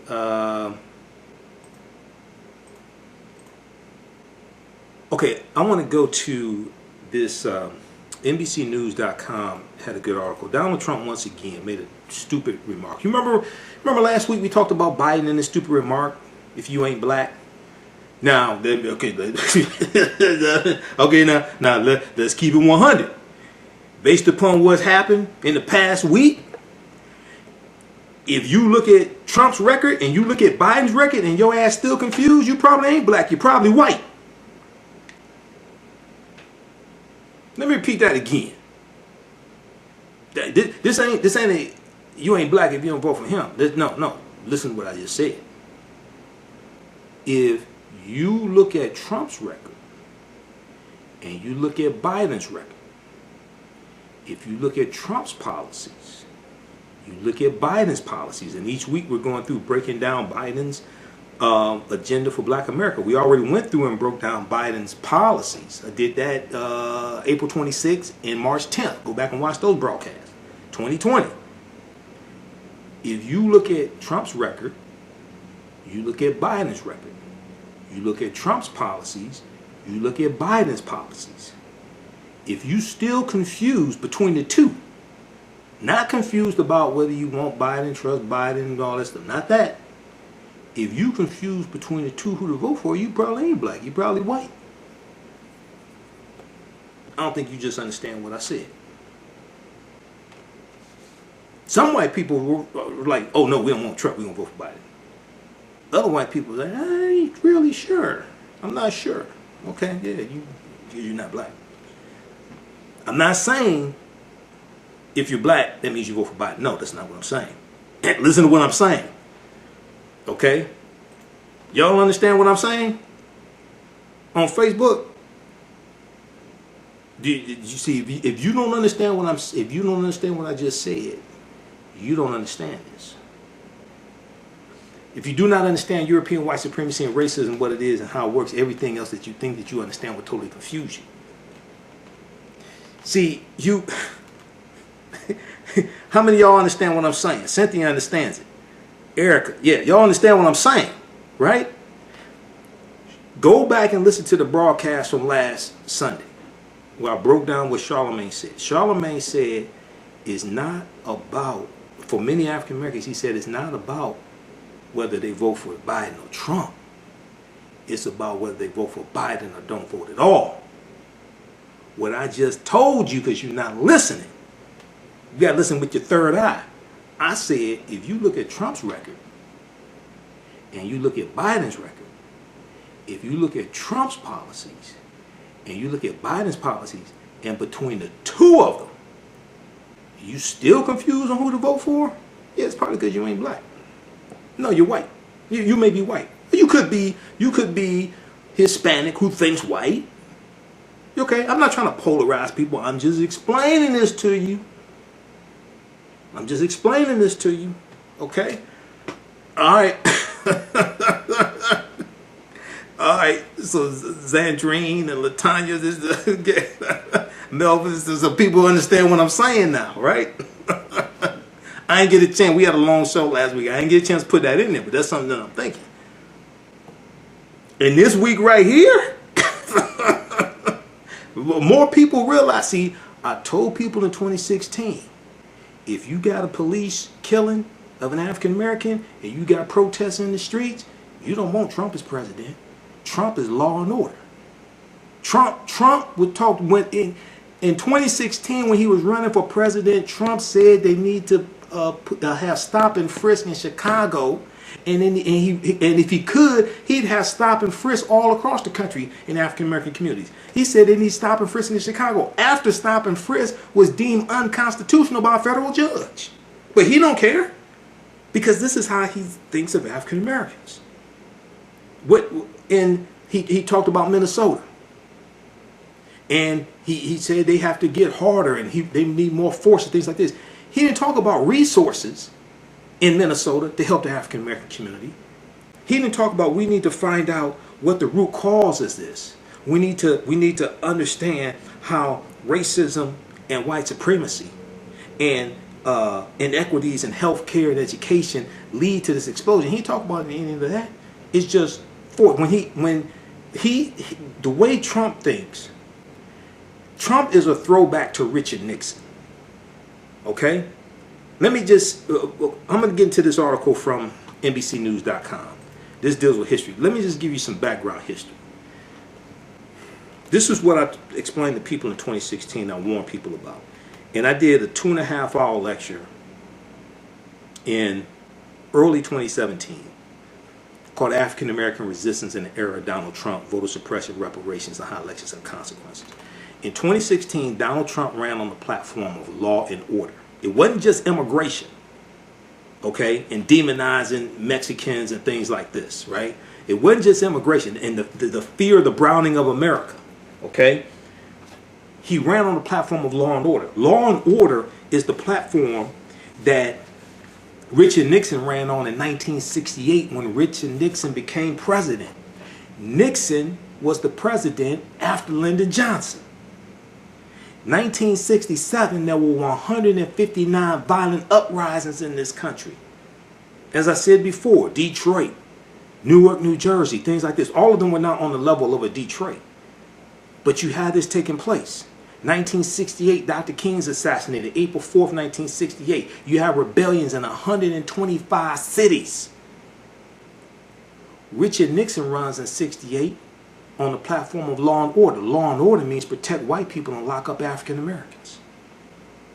Richard Nixon ran as a backlash to the civil rights movement, the Black Power movement, affirmative action, any perceived gains that African Americans got. He was a backlash to all of this. Then, June 17th, 1971, Richard Nixon launches his war on drugs. The war on drugs didn't start with the 94 crime bill. That starts with Richard Nixon, who declared his war on drugs in front of the U.S. Congress June 17th, 1971, because he was asking for an increase in funding. This is what starts the increase in the prison population, because the U.S. prison population quadruples from 1970 to 1993. If you go to bjs.gov, Bureau of Justice Statistics, bjs.gov, and you look at the U.S. prison populations from 1970 to 1993, you'll see what I'm talking about. This goes back to Richard Nixon. So, Roger Ailes was an advisor to Richard Nixon. Roger Ailes was good friends of Donald Trump. Roger Ailes founded the Fox News Network.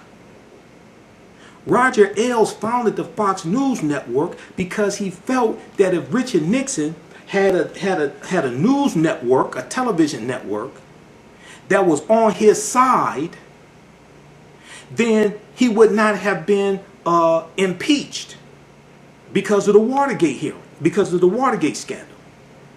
He felt that if Nixon had have had a news network that was on his side, Nixon would not have been impeached. That news network is Fox News, and Fox News saved Donald Trump from being removed from office. Roger Ailes was good friends with Donald John Trump. Donald Trump has another slimy friend. Now, Roger Ailes passed away. Good. Well, I shouldn't say good. Goodbye. Maybe I should say that. That's more politically correct. Say goodbye, Roger. Donald Trump has another slimy friend named, what's the other? I forgot. Hold on. I forgot. It comes in. But this other one was indicted, found guilty. And he was friends with, he was an early advisor to Donald Trump, but he was friends with Richard Nixon. Okay? And he has a tattoo of Richard Nixon between his shoulder blades. How many cuts? It's like, what does Trump find these people? Okay? Roger Stone, that's his name, Roger Stone. Okay? Roger Stone. right? So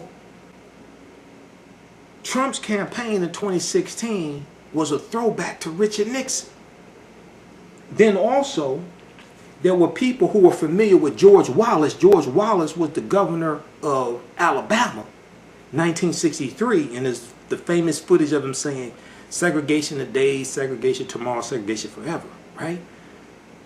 A lot of people who were alive back at that time, they hear Donald Trump, they say Donald Trump reminds them of Governor George Wallace. And Governor George Wallace ran for president also unsuccessfully. So this is why you have to understand history. If we understood Richard Nixon, we would have seen Donald Trump coming and we would have stopped him. This is what I was screaming in 2016. And people thought this was a game. Now we're dealing with the Hunger Games. If you don't think we're done with the Hunger Games, have you seen go talk to people who work at food banks and ask them, are we dealing with the Hunger Games? Where does the phrase "when the looting starts, the shooting starts" come from? NBCnews.com and then also Washington Post had a good article dealing with this also. This was a phrase that Trump used. Instead of being a healer-in-chief, he's a divider-in-chief and an instigator, habitual line stepper. Before Trump, it was uttered by a Southern police chief during civil rights unrest in the 1960s. So Donald Trump tweeted, let's see, hold on. Donald Trump tweeted, "These thugs are dishonoring the memory of George Floyd, and I won't let that happen. Just spoke to Governor Tim Walz, governor of Minnesota, and told him that the military is with him all the way. Any difficulty, and we will assume control. But when the looting starts, the shooting starts." Thank you. Now, Twitter marked the tweet, and it said this tweet violated the Twitter rules about glorifying violence. However, Twitter has determined that it may be in the public's interest for the tweet to remain accessible. So they put that note there. Okay, and Trump is going crazy because Twitter, Jack Dorsey, CEO of Twitter, is finally stepping up and checking Trump. Okay, and putting these tags on his tweets, either saying that that they fact checking the tweets because he lies so much, over 18,000 lies and false misleading statements. All right. Twitter said early Friday that a post by Donald Trump about the protests overnight in Minneapolis glorified violence because of the historical context of his last line, "When the looting starts, the shooting starts." The phrase was used by both Miami's police chief Walter Headley in 1967 and by presidential candidate and segregationist George Wallace the following year. Now, with George Wallace, he used a line similar to that. NBC News needs to update this. Snopes.com has a good article dealing with this that goes deeper into it. Okay, George Wallace didn't use those exact words. I'm going to pull up this article from Snopes.com. Now, Miami's police chief Walter Headley used it when he addressed his department's, quote, crackdown on slum hoodlums, end quote, according to a United Press International article from the time, that time. Miami Police Chief Walter Headley, who was chief of police in Miami for 20 years, said that law enforcement was going after, quote, young hoodlums from 15 to 21 who have taken advantage of the civil rights campaign. "We don't mind being accused of police brutality," end quote, he said. Now, when you go, JT, is the internet up? Can we play any clips?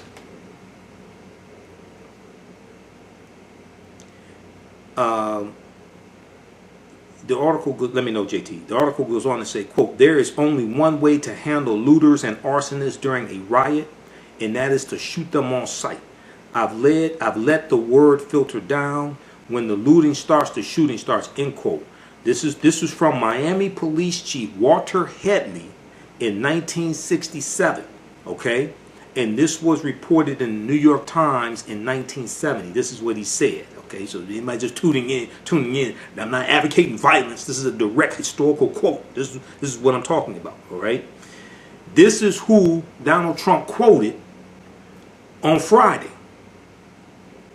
Now, Friday afternoon, Trump tried to defend his remarks, tweeting, quote, "Looting leads to shooting, and that's why a man was shot and killed in Minneapolis on Wednesday night." Okay? Or look at what just happened in Louisville with 7 people shot. I don't want this to happen, and that's what the expression "put out last night" means. Donald Trump went on to say it was spoken as fact, not as a statement. It's very simple. Nobody should have any problem with this other than the haters and those looking to cause trouble on social media. Honor the memory of George Floyd. Now, if you want to talk about honoring the memory of George Floyd, George Floyd's brother was interviewed by Reverend Al Sharpton on Politics Nation. After Joe Biden had a 30-minute conversation with the family, a real heart-to-heart 30-minute conversation with the family, Donald Trump talked to George Floyd's brother for a few minutes. George Floyd told Reverend Al Sharpton that Trump basically didn't let him speak. And Trump basically talked the whole time and didn't really want to hear what he had to say. Now, the phrase "when the looting starts, the shooting starts" was considered to have contributed to the city's race riots in the late 1960s, according to the Washington Post, the city of Miami. And let's pull up this article here. Now, Walter Headley, who died only a few months later, and let's go back, hold on. We'll go back to that article. Then also, when we look at the one from Snopes.com, did Trump and George Wallace both say "when the looting starts, the shooting starts"? Okay. JT, let me know. Is the internet up? Let me know. The president's use of the infamous quote in May 2020 raised questions about its origins. So they talk about George Wallace in here. What's false is that former Alabama Governor George Wallace made a similar statement in regards to looters, saying, "Shoot them dead on the spot," quote unquote. That may not prevent the burning and looting, but it sure will stop it after it starts, he said. However, we found no record of George Wallace saying "when the looting starts, the shooting starts." A Miami police chief, however, did use the latter phrase in 1968. Okay, that's Snopes.com doing a fact check on this. So check that out, and we'll post this link here also. Let's go back to this article because this ties into history. And this is why it's important to have somebody competent as president, somebody who has judgment, good judgment, somebody who can empathize with people. But then also we have to have policies put in place and that address these issues. And see, what's very interesting is that on AM Joanne Reed, and I was trying to find the clip, maybe we'll have it for next Sunday. Joanne Reed played this clip from October 2019, I think it was. It was at a rally. Donald Trump did at a rally. And it was a police officer, either from a police union or something like that, who talked about how under the Obama administration, the police were handcuffed. And Trump has taken the handcuffs off of police. And the police have more freedom to do what they want to do.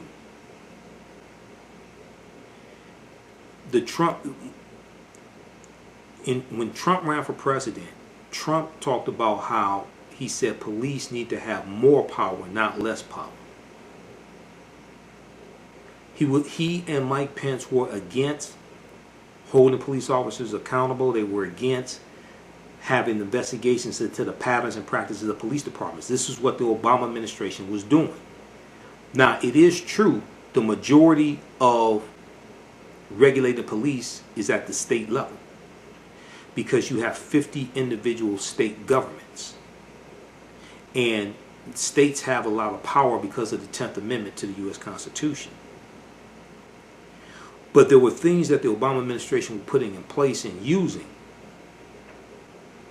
The Trump administration has reversed these. For instance, because of the Black Lives Matter movement, there was a big issue around police having military grade equipment. Well, the Obama administration put in place a policy not to send military grade equipment to police. Trump reversed that. Under the Obama administration, you had 24, 25 investigations into the patterns and practices of police departments. Attorney General Eric Holder was interviewed on MSNBC in the past couple of days talking about this. Attorney General Loretta Lynch was interviewed as well. That entered 14 or 15 police departments into consent decrees that are enforced by a federal judge. And this is studying the patterns and practices in the police departments. This Minnesota Police Department, they need investigation into patterns and practices. But starting with Jeff Sessions, Attorney General Jeff Sessions, Trump's first Attorney General, he said they were going to back off police, basically take a hands-off approach to police, and they stopped these investigations to hold police departments accountable. This is an example of how elections have consequences. And then you see the Civil Rights Department at the Department of Justice that's been gutted. All this deals with policies. All this deals with politics. And understanding whose policies are most beneficial to African Americans. Whose policies who will cause the least amount of harm. Who can create an environment for us to push our agenda the farthest and get the most accomplished, to get the most policies put in place, the most laws put in place, the most enforced, etc. In understanding federal government and how federal government impacts policing, how federal government impacts state government, city, etc. Politics is the legal distribution of scarce wealth, power, and resources, and the writing of laws, statutes, ordinances, amendments, and treaties, their adoption, interpretation, and enforcement. All that's been reversed under Trump. So when I hear people say, well, we're not going to vote, we're just going to do economic empowerment and invest in the stock market. I mean, that's good, that's needed. But what the hell does that have to do with laws and policies and policing? I mean, this sounds good in documentaries and stuff like that.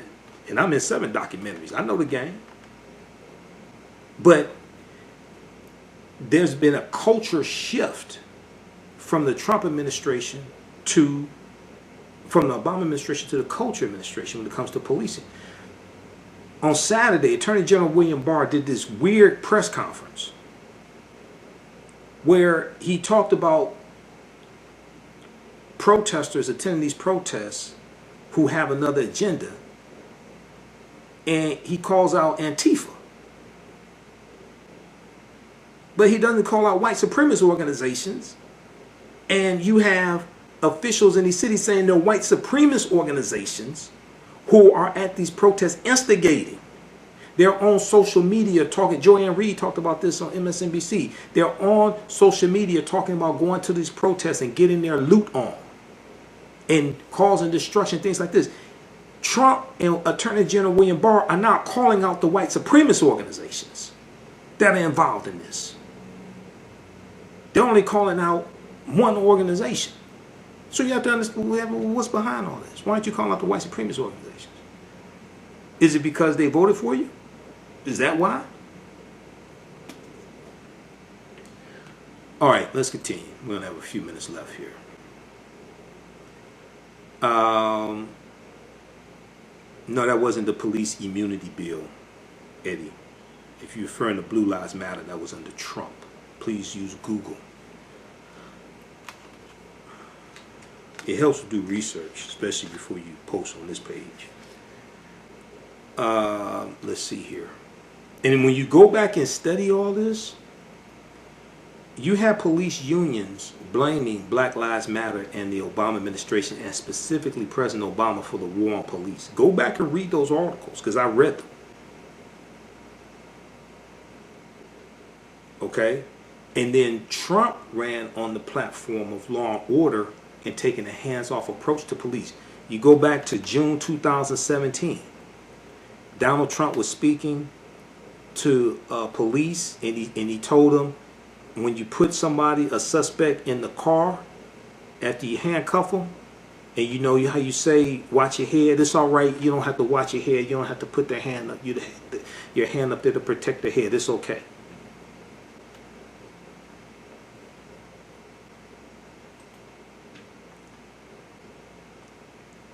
All right. So if you want to post on this page, it helps your argument if you actually know what the hell you're talking about. I'm just warning you right now. All right, let's continue here. I'm somebody that actually does research. If you haven't figured it out by now. Okay. All right, so let's go back to this. When the looting starts, the shooting starts. Okay. So Walter Headley, who died only a few months later in 1968 and had been denounced by civil rights leader, was described in the Associated Press obituary as the, quote, architect of a crime crackdown that sent police dogs and shotgun-toting patrolmen into Miami's slums in force, end quote. This was Walter Headley. This is who Donald Trump quoted. Now, George Wallace, who was a Southern segregationist Democrat who fought to preserve segregation during his political career, also used the phrase when he ran a third-party presidential campaign in 1968. According to the Pittsburgh Post-Gazette, he said that the same thing. He said the same thing to his supporters during a campaign event in Pittsburgh Civic Arena. I'm not quite sure about that. They cite that when the shooting starts as George Wallace. I'm not quite sure about that because Snopes said that George Wallace said something similar, but not the exact thing. But if Donald Trump is quoting George Wallace, oh my God. I'm not talking about the George Wallace that's the king of the mama jokes who's on the Tom Jones Morning Show. I ain't talking about that George Wallace. Okay, I'm talking about the notorious George Wallace, who was the segregationist governor of Alabama.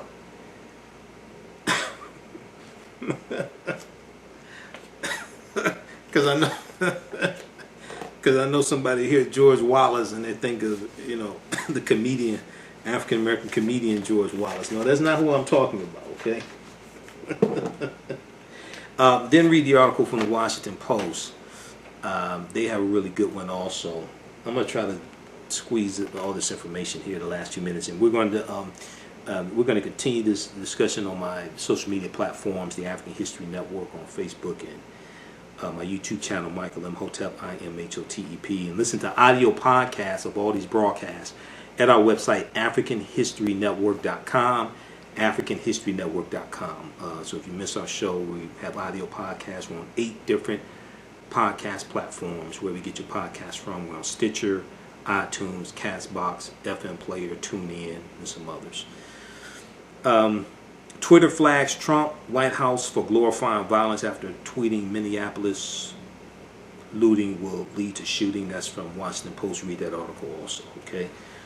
Let's so let me do this here in the remaining minutes we have left on 9:10 a.m. the Superstation. Let me try to break down some history, and I had this show laid out, but we did a 20-minute interview at the top of the show with Michigan Lieutenant Governor Garlin Gilchrist, which I'm thankful for, but it kind of threw off the show. So I hear a lot of talk about white supremacy and racism. And when we deal with the shooting of George Floyd and the anger that's taking place.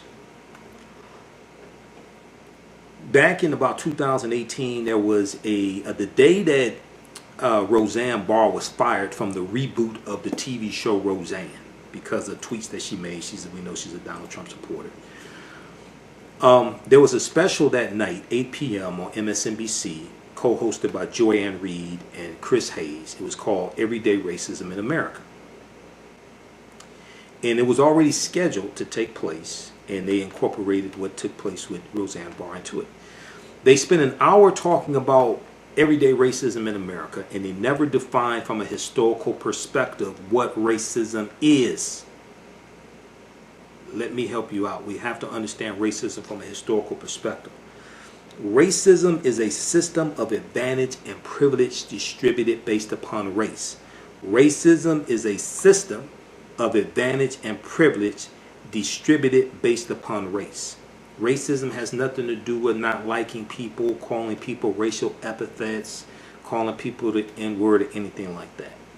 Racism comes out of the ideology of white supremacy. So you have to understand history here. I'm going to try to make this as succinctly as possible. White supremacy is the ideology that Europeans, white people, are superior, their culture is superior, etc., and they can subordinate people. Okay, it's the ideology. This evolves as Europeans are coming out of the Dark Ages. You have to understand history to understand this. Okay, in the late 1400s, going into the early 1500s, Europeans are coming out of the Dark Ages. They had lost 1/4 to 1/3 of their population to the Black Death, the bubonic plague. They lost 25 million to 75 million people. They had been fighting against the African Moors for hundreds of years. The Moors go into Europe, into the Iberian Peninsula, today known as Spain and Portugal, in 711 AD. These Africans go all throughout Europe. They go into Spain, Portugal, Italy, France, Austria, Germany.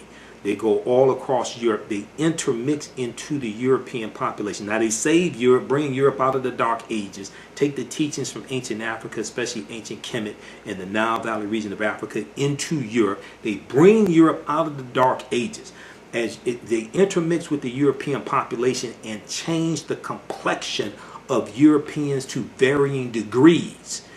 This is why historically the Spanish and Portuguese were darker than the Austrians, the Germans, and the English, because Spain and Portugal is closer to Morocco, where the Moors were going into Europe. And also when we look at Sicilians were darker. Okay? As Europeans start to circumnavigate the globe, going into the late 1400s and going into the 1500s, they see that the majority of the world is non-white. And as they intermix with those people, they see that those offspring, those children, are not white anymore. And they realize, because they had been dealing with the Moors for hundreds of years and they saw what happened. This is because you had a lot of mixed race people in Europe. This is how you get Queen Charlotte Sophia, who was the wife of King George III. King George III was the king who the 13 colonies are rebelling against with the American Revolution. Okay? How much time we have left, JT? We are actually out of time. We're actually out of time. All right, so we'll continue this on our social media platforms. And thanks for tuning in to the African History Network show right here on 910 AM Superstation Future Radio. It's not over till we win Wakanda Forever. Stay tuned for Pastor Mo. We'll talk to you next week. Okay, stay tuned on social media. Okay, all right. Okay, so we do 2 hours on 910 AM Superstation, Sundays 9 p.m. to 11 p.m. Eastern Standard Time. I do radio here in Detroit. I'm a radio personality, radio talk show host. I've been doing radio here in Detroit 4 years on 910 AM Superstation every Sunday, 9 p.m. to 11 p.m. All right, so let's continue here. So, and it's important to read.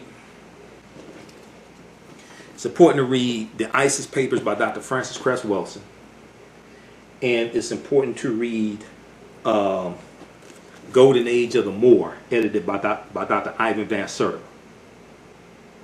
Okay, because this book right here is like the preeminent book dealing with the history of the Moors in Europe during medieval time. So, and I'm giving you the Cliff Notes version here for the sake of time. Okay. Then also another book to read is this one here by Runoko Rashidi, Black Star: The African Presence in Early Europe. Because if we understand the history of the Moors in Europe and what happened, then all this stuff will fall into place. This is Europeans trying to preserve genetic white survival. That's what this is about. That's what racism is about. Okay, so when we deal with white supremacy, Dr. Francis Cress Welsing said that white supremacy and racism, she looked at them as the same thing. As a historian understanding this, and she understood it, but as a historian, I look at them as being two different things, but white supremacy is the ideology. And this comes out of Europeans coming out of the Dark Ages. But racism is the power structure that's put in place to uphold and enforce white supremacy. Racism is a system of advantage and privilege distributed based upon race. Racism occurs when one race of people control the majority of the wealth, power, resources, privileges, benefits, land, access to education, access to opportunity, health care, jobs, media, etc. And they use that to marginalize, subordinate, and do harm to another race of people. That's the power structure that's put in place. White supremacy is the ideology. The power structure of racism upholds and enforces the ideology of white supremacy. They work together, but they're not the same thing. They work together, but from my analysis of this, they are not the same thing. So we see that Queen Charlotte Sophia was of African descent, African Moorish ancestry on her mother's side. I've talked about this before. And when you look throughout Europe, you're going to see, because of the Moors intermixing with these Europeans, you're going to see a lot of what we would call mixed race people. So as Europeans are setting up these various colonies and they're going into other people's lands, conquering their lands, we deal with Columbus, we deal with others, right? They're putting together this system of racism, trying to preserve genetic white survival, because they understand what happens. They understand that they can become genetically wiped off the face of the earth if they keep intermixing with these people. The race of people that have the highest concentration of melanin receive the brunt of racism. The race of people that have the highest concentration of melanin receive the brunt of racism, the most directed towards them, the most hostility towards them.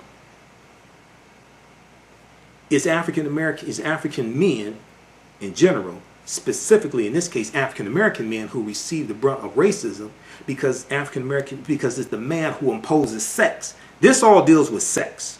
This deals with sex and preserving genetic white survival. If you don't believe me, go study the history of lynchings in this country and see what the majority of lynchings in this country had to do with sex. The black man was accused of raping white women, having an affair with a white woman, dreaming about a white woman, looking at a white woman, walking too closely behind a white woman. That's what all this is about. But it's coming from a need to preserve genetic white survival.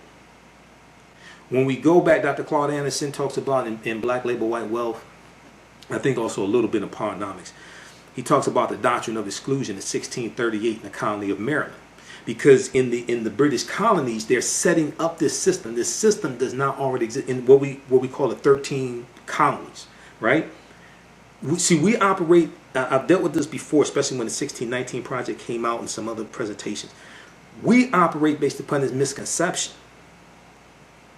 that the Africans on the White Line slave ship, pirate ship, slave ship, August 20th, 1619 in Virginia, when they're exchanged for food and supplies and water, we operate based upon this misconception that they just walk out into this a already constructed system, fully operated system of racism and slavery in this country. And that's not the case. It's forming. Codified slave laws didn't even exist in the British colonies in 1619. If you read Before the Mayflower by Lerone Bennett Jr., you've heard me talk about this before, read chapter 2. He lays this out in chapter 2. Codified slave laws didn't even exist in any of the 13 colonies in 1619. The first colony to have codified slave laws was Massachusetts in 1641. They don't come to Virginia till about 1661. So that first group of Africans, they're put into a form of indentured servitude for about 3 to 5 years, and then basically largely released after that. The whole way this history evolves is different than the way we think it evolves. But most African Americans don't understand history, and most white people don't understand history. This is why This study from the Southern Poverty Law Center is so important. I know I'm going fast. I'm trying to cram all this into a very short period of time. Just to give you a historical foundation, okay? Teaching Hard History, American Slavery. Teaching Hard History, American Slavery. This is about a 52 or 56 page study from the Southern Poverty Law Center. And you can download this. Go to splcenter.org, splcenter.org. This documents how the history of slavery is largely mistaught in our schools, misunderstood, etc., and the ramifications of this. Okay, this ties into when people graduate from high school, graduate from college, don't understand the history of this country, don't understand the history of slavery, don't understand the history of African Americans, and then they become president, they become senators, they become police officers, judges, etc. But in this study, they did a survey of 1,000 high school seniors to test them on what they knew about slavery. Only 8% of high school seniors surveyed could identify slavery as a central reason why the Civil War was fought. Only 8%, not 80, only 8% of high school seniors, 12th graders, many of them will be freshmen the following year, only 8% of high school seniors surveyed could identify slavery as the central cause of the Civil War. So if you really don't understand why the Civil War was fought, right? You really don't understand all this history. And then the fight over Confederate monuments and all this stuff. 2/3, or 68%, did not know that it took a constitutional amendment to formally end slavery. It wasn't the Emancipation Proclamation, January 1st, 1863. No, it was the 13th Amendment, ratified December 6, 1865, adopted December 18th, 1865. They had to amend the U.S. Constitution because the U.S. Constitution sanctioned slavery. Even though Article 1, Section 9, Clause 1 of the U.S. Constitution laid the foundation for the international transatlantic slave trade to be abolished through an act of Congress March 2nd, 1807, and that went into effect January 1st, 1808. That is true. But then Article 4, Section 2 of the U.S. Constitution laid the foundation for the Fugitive Slave Law of 1793 and the Fugitive Slave Law of 1850. The Fugitive Slave Law of 1850 we see talked about in the film Harriet. So if they're in 12th grade and don't understand this history, then see, the education system in this country has to change. The history of African Americans has to be taught in every school across the country. The real history of slavery has to be taught in every school across this country. Fewer than 1 in 4 students, or 22%, can correctly identify how provisions in the U.S. Constitution gave advantage to slaveholders, like the Three-Fifths Compromise of 1787, which influences the Electoral College at the time, influenced the Electoral College. Teachers are serious about teaching slavery, but there's a lack of deep coverage of the subject in the classroom.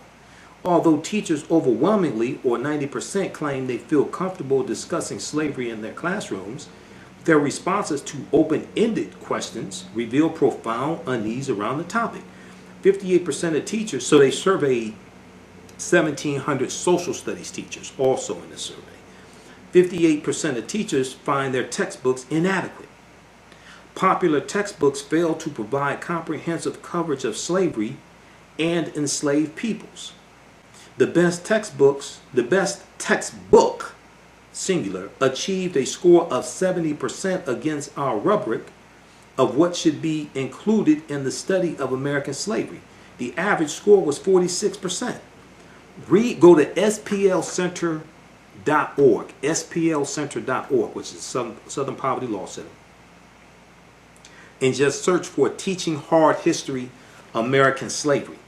Teaching Hard History, American Slavery. Okay? And you can read this full study. I've read it. Took it to a printer, got it printed up. And I teach from this. This is deep. 40% of teachers believe their state offers insufficient support for teaching about slavery. They lay out all types. They lay out how the history of slavery is being taught incorrectly in our schools. You can also use this for homeschooling. Okay? Then they lay out all these recommendations to more properly teach the history of slavery. One of the things they tell you in here not to do is don't do slave reenactments. Don't do slave reenactments. They tell you this in here. I just heard a story recently about, and they talk about all types of slave board games and things like. Don't do that stuff. They talk about how it's traumatizing to students, especially African American students. I just heard a story in the last couple of weeks. It wasn't a slave. It wasn't a slave board game. There was another dumbass story about that. I've covered that. A slave board game, running away to freedom. But this was another one. This was an assignment. I may have to do a separate broadcast on this. This was an assignment in the school, and it was something to the effect of tell what the. It was asking the children, would you want to be a slave master or a slave? Something to that. Something stupid.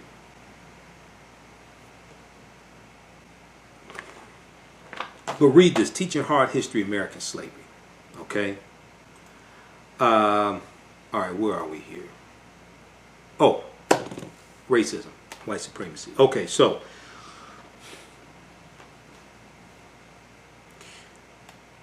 this ties into preserving genetic white survival. This ties into sex. This is why we saw lynchings used so much as a tool of terrorism, specifically against African American men. When we study Ida B. Wells,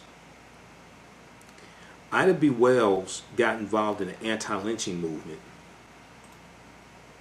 because of the Moss store murders in 1892 in Memphis, Tennessee. And her friends, Tom Moss and two of his friends, they were killed when their store, and let me see if I've got, here's my information on Ida B. Wells. Get that information because I deal with this in my lecture on Great African Women in History, the Mothers of Civilization. Let me see if I can find that info. Okay, I think that's in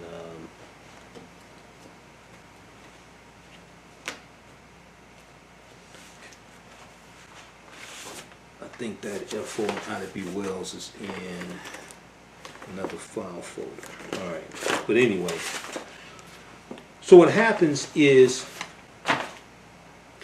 Tom Moss was a grocery store owner, and he was a postman in Memphis, Tennessee, and he had a successful grocery store. And there was a white grocery store owner, I think across the street, who was jealous of him because Tom Moss was taking away this white grocery store's customers, like the African American customers.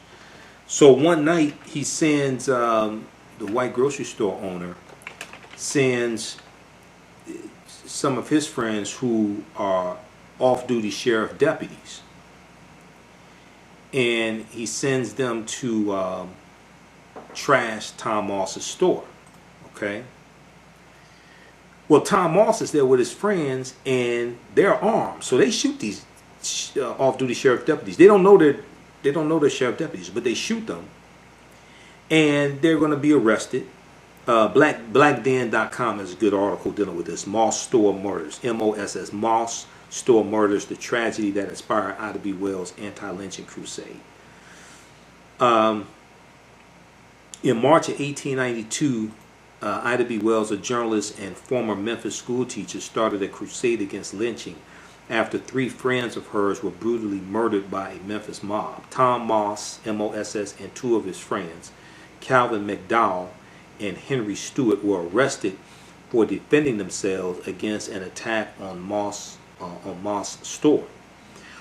Tom Moss was a highly respected figure in the African American community, a postman, as well as the owner of the grocery store. It's called the People's Grocery Store.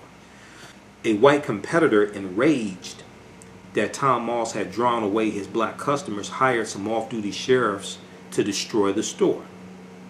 Tom Moss and his friends, not knowing the men were deputies, resisted. A gun battle broke out, and several deputies were wounded. Tom Moss and his 2 friends and 100 other African American supporters were arrested. Several nights later, masked vigilantes dragged Tom Moss and his two friends from their cells, took them to a deserted railroad yard, and shot them to death.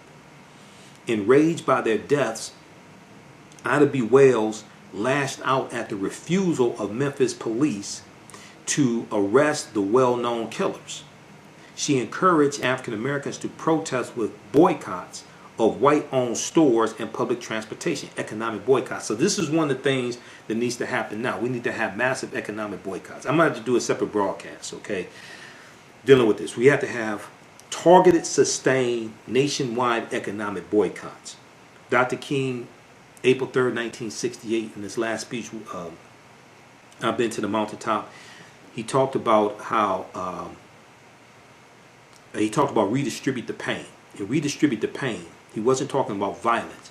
What he was talking about was targeted, sustained economic withdrawal strategies. And he was speaking to the sanitation workers in Memphis, Tennessee. And here we go with Memphis again. In Memphis, Tennessee. And he called on them to have economic boycotts of Coca-Cola, Wonder Bread, Hart's Bread, and Sealtest Milk for their discriminatory hiring practices. And when we study the civil rights movement, we see elements that we can use today. See, a lot of people think it was just marching. No, it wasn't marching. Mass protests played a purpose. They had a part. The mass protests help draw attention to the problem, help you inform people about the problem, help you galvanize support around the problem, and bring people into your movement. That's mass protest. Okay? Marching and mass protest is a tactic to use. It's part of a strategy, but it's not the strategy. It's not the plan. They also use targeted, sustained economic boycotts as well. They also had legal strategies also. So a lot of people today think that they accomplished what they did by marching. That was a tactic as part of a larger strategy. Marching can be, mass protests and marching can be a tactic, but it is not the overall, it's not the total strategy, it's not the total plan.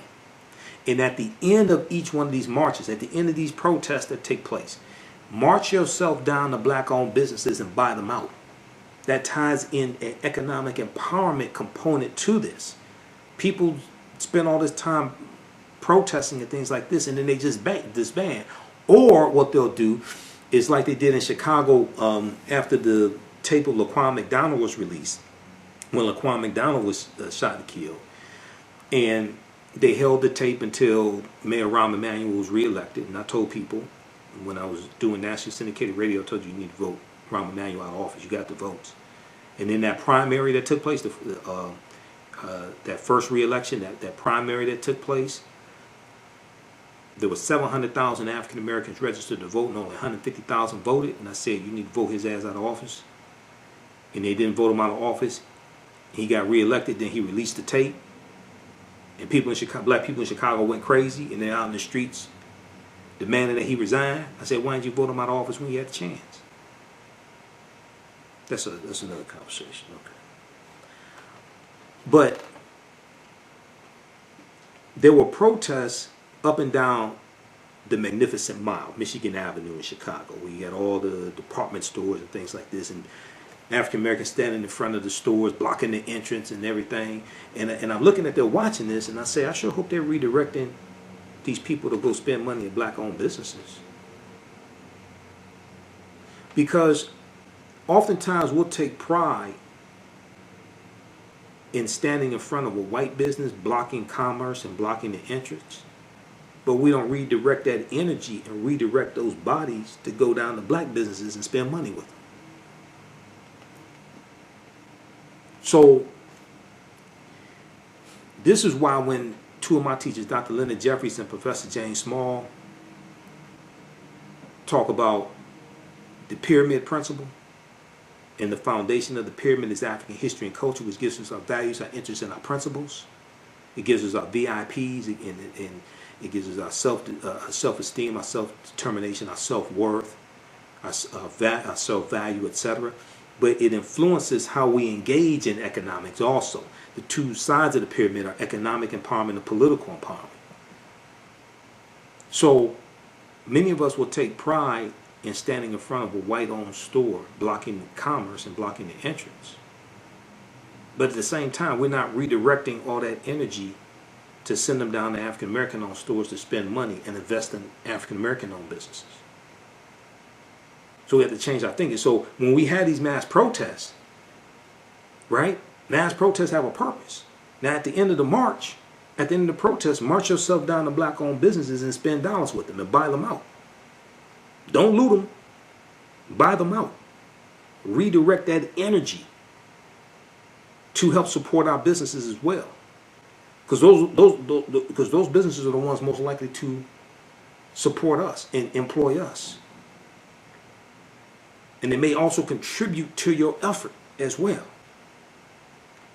But we're not thinking from that perspective. We think push pull. So we think, okay, we're gonna have a national blackout day where we ain't gonna spend no money. Why the hell would you do something like that? Why wouldn't you have National Black End Day where you spend money with black businesses? We think push pull, not redirect energy and flip them. Not understanding principles of political martial arts like jiu-jitsu or aikido. It's just tug of war. Okay. Who's the troll? Let me know, because I'll get rid of a troll. I've got trolls in different area codes, but I will get rid of a troll.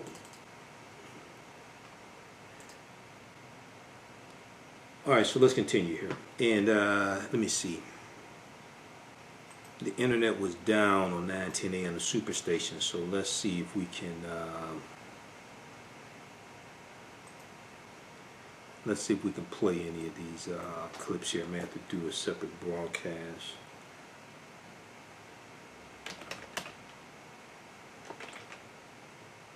I had some clips that I wanted you to hear. So we'll try to get this one up here, Dr. King. All right, so the mosque store murders, right? Also, if you like this type of information, you can donate to the African History Network, $, the AHN Show through Cash App, $, the AHN Show through Cash App. Also through PayPal, paypal.me, paypal.me/the AHN Show. And let's do PayPal, okay? Or at our website, AfricanHistoryNetwork.com, AfricanHistoryNetwork.com, okay? And that helps us to keep doing the research, finance our Sunday night show, everything, all right? And we have orders shipping out this week also. My lectures are at our website, AfricanHistoryNetwork.com. Okay, let's continue here. So Tom Moss and his friends, not knowing the men were deputies, resisted. A gun battle broke out and several deputies were wounded. Tom Moss and his two friends and 100 other African-American supporters were arrested. Several nights later, mass vigilantes dragged Tom Moss and his two friends from their cells, took them to a deserted railroad, and shot them to death. All right. Now, as I stated at the beginning of the show, and I was in downtown Detroit and saw the protests, and I'm talking, to white people. Now, they probably meant well. I'm not trying to cast aspersions on them. But as I said before, see, I wasn't going to the protests. I don't know who's organizing it. And I'm a historian, and I haven't heard too many stories where white people with masks and the story turned out well for black people. I'm just saying. I know they're well-meaning white people that were there. Don't misunderstand me. I'm just saying. Hey, hold on, man. I ain't going to this. I don't know who's organizing this protest. I ain't going to be up in there. Not the kid. We ain't doing that. So, all right. So this is an example, right? Several nights later, mass vigilantes dragged Tom Moss and his two friends from their cells, took them to a deserted railroad yard, and shot them to death. Okay? I'm not saying these white people had ill intentions. Just saying I don't know you like that. All right, so enraged by their deaths, Ida B. Wells lashed out at the refusal of Memphis police to arrest the well-known killers. She encouraged African Americans to protest with boycotts of white-owned stores and public transportation. The lynchings were a turning point in Ida B. Wells' life. She began to investigate and reveal the real motivation that lay behind lynching. Like many middle-class African Americans, Ida B. Wells had accepted the myth that, pay attention to this, like many middle-class African Americans at the time, we're talking about 1898, Ida B. Wells had accepted the myth that only poor African Americans were lynched for heinous crimes. Ida B. Wells, who was a journalist, newspaper owner, newspaper writer, Ida B. Wells investigated the reasons for lynchings. She discovered that a number of victims were lynched not for rape, but for having sexual relations with consenting white women. She in her investigation, she found out that a lot of these victims, a lot of these African American men who were victims of lynching were not victims of rape. Even though people said it was rape, a lot of this was consensual sex between African American men and white women.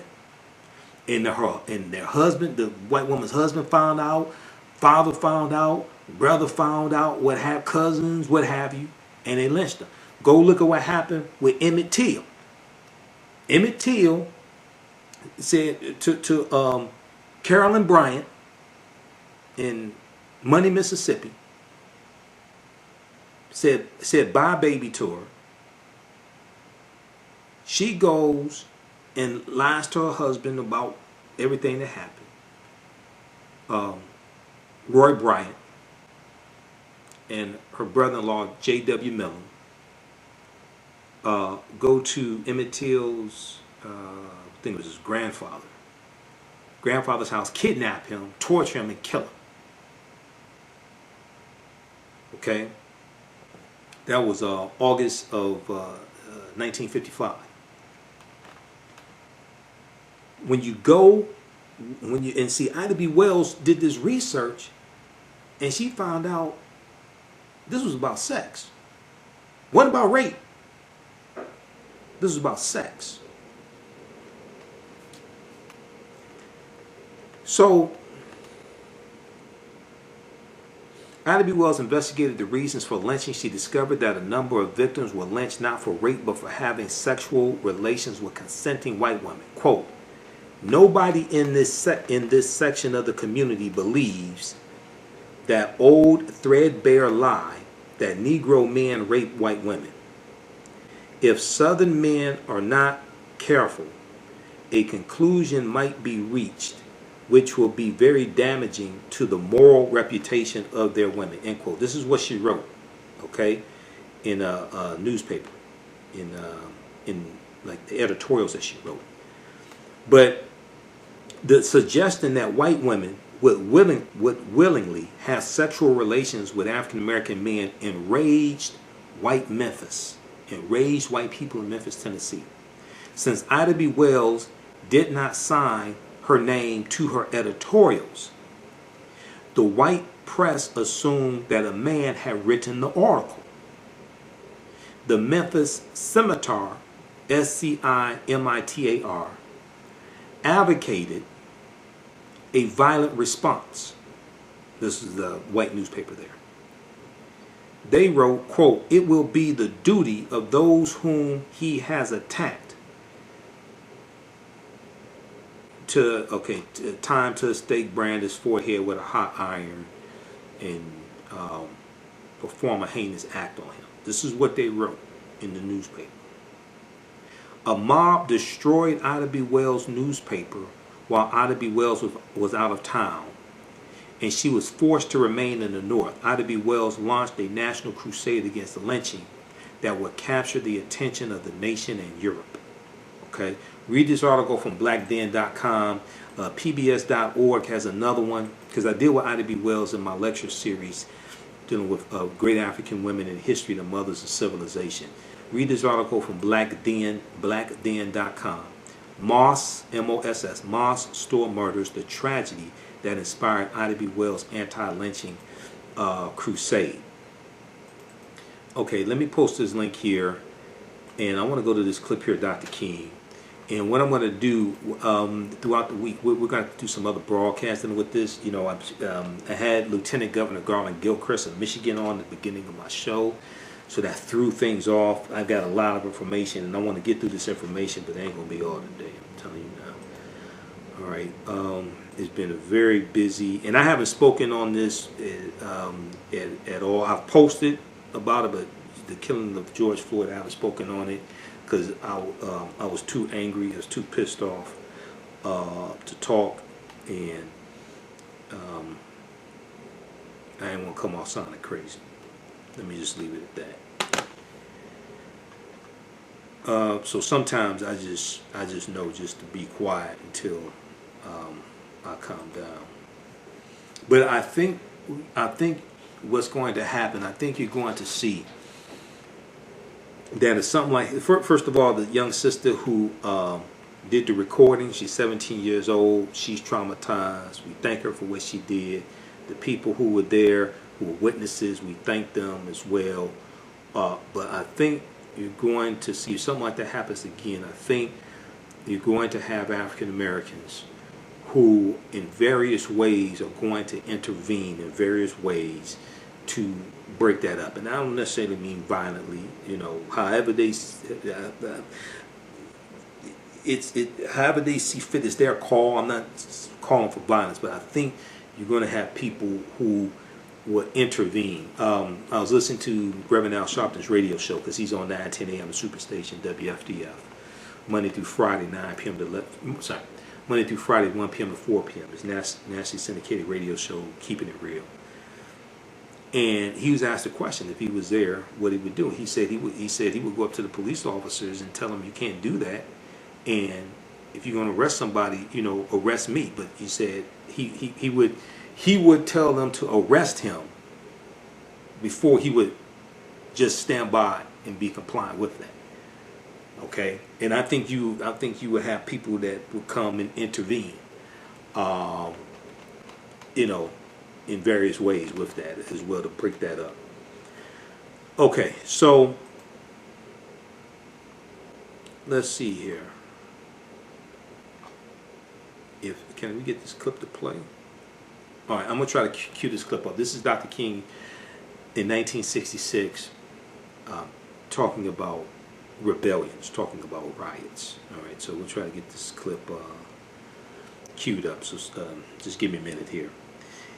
All right, so we talked about white supremacy and racism. Racism being a system of advantage and privilege distributed based upon race, coming out of the ideology of white supremacy. Then understanding how all this deals with all this, bottom line, deals with sex. Is the race that has the highest concentration of melanin, they get the brunt of racism. They have the greatest potential of genetically wiping out white people off the face of the earth. I'm not talking about violence, I'm talking about biology. And because it's the man who usually imposes sex, the man who has the highest concentration of melanin gets the brunt of racism. This also ties into a history of slavery as well, but we see this during slavery also. But all this, see, the transatlantic slave trade, if you understand history chronologically, the transatlantic slave trade is really white people getting revenge on Africans for what happened with the Moors in Europe. It's a continuum. It's not just, we look at it as, okay, this starts in 1441 with the Portuguese going into Mauritania, picking up Africans. That may be the start of a new phase, but it's a continuum of the conflict that was already taking place. Most people don't understand that background history. Okay?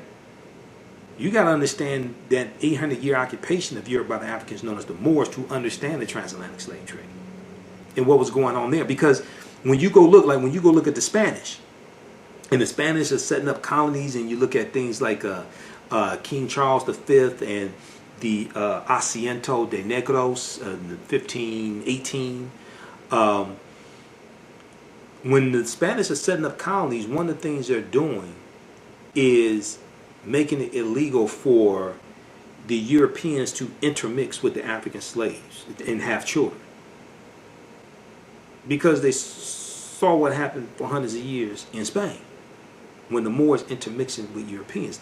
You're going to see these various colonies, these various European colonies set up these different laws. Now, you're going to have white men that violate them a lot. But they were largely set up to keep black men, African men, from having sex with white women. Why? Because that's what was happening in Europe. For hundreds of years.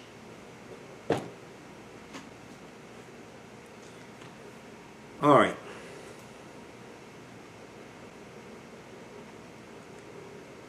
How's everybody doing? Let me try to get this clip queued up here. Let's see what we're dealing with. We'll do other broadcasts here. Okay, this is from 60 Minutes. Let's try to go here. There is an increasingly vocal minority who disagreed totally with your tactics, Dr. King. There's no doubt about that. I would agree that there is a group in the Negro community advocating violence now. I happen to feel that this group represents a numerical minority. Surveys have revealed this. The vast majority of Negroes still feel that the best way to deal with the dilemma that we face in this country is through nonviolent resistance. And I don't think this vocal group will be able to make a real dent in the Negro community in terms of swaying 22 million Negroes to this particular point of view. And I contend that the cry of black power is at bottom a reaction to the reluctance of white power to make the kind of changes necessary to make justice a reality for the Negro. I think we've got to see that a riot is the language of the unheard. And what is it that America has failed to hear?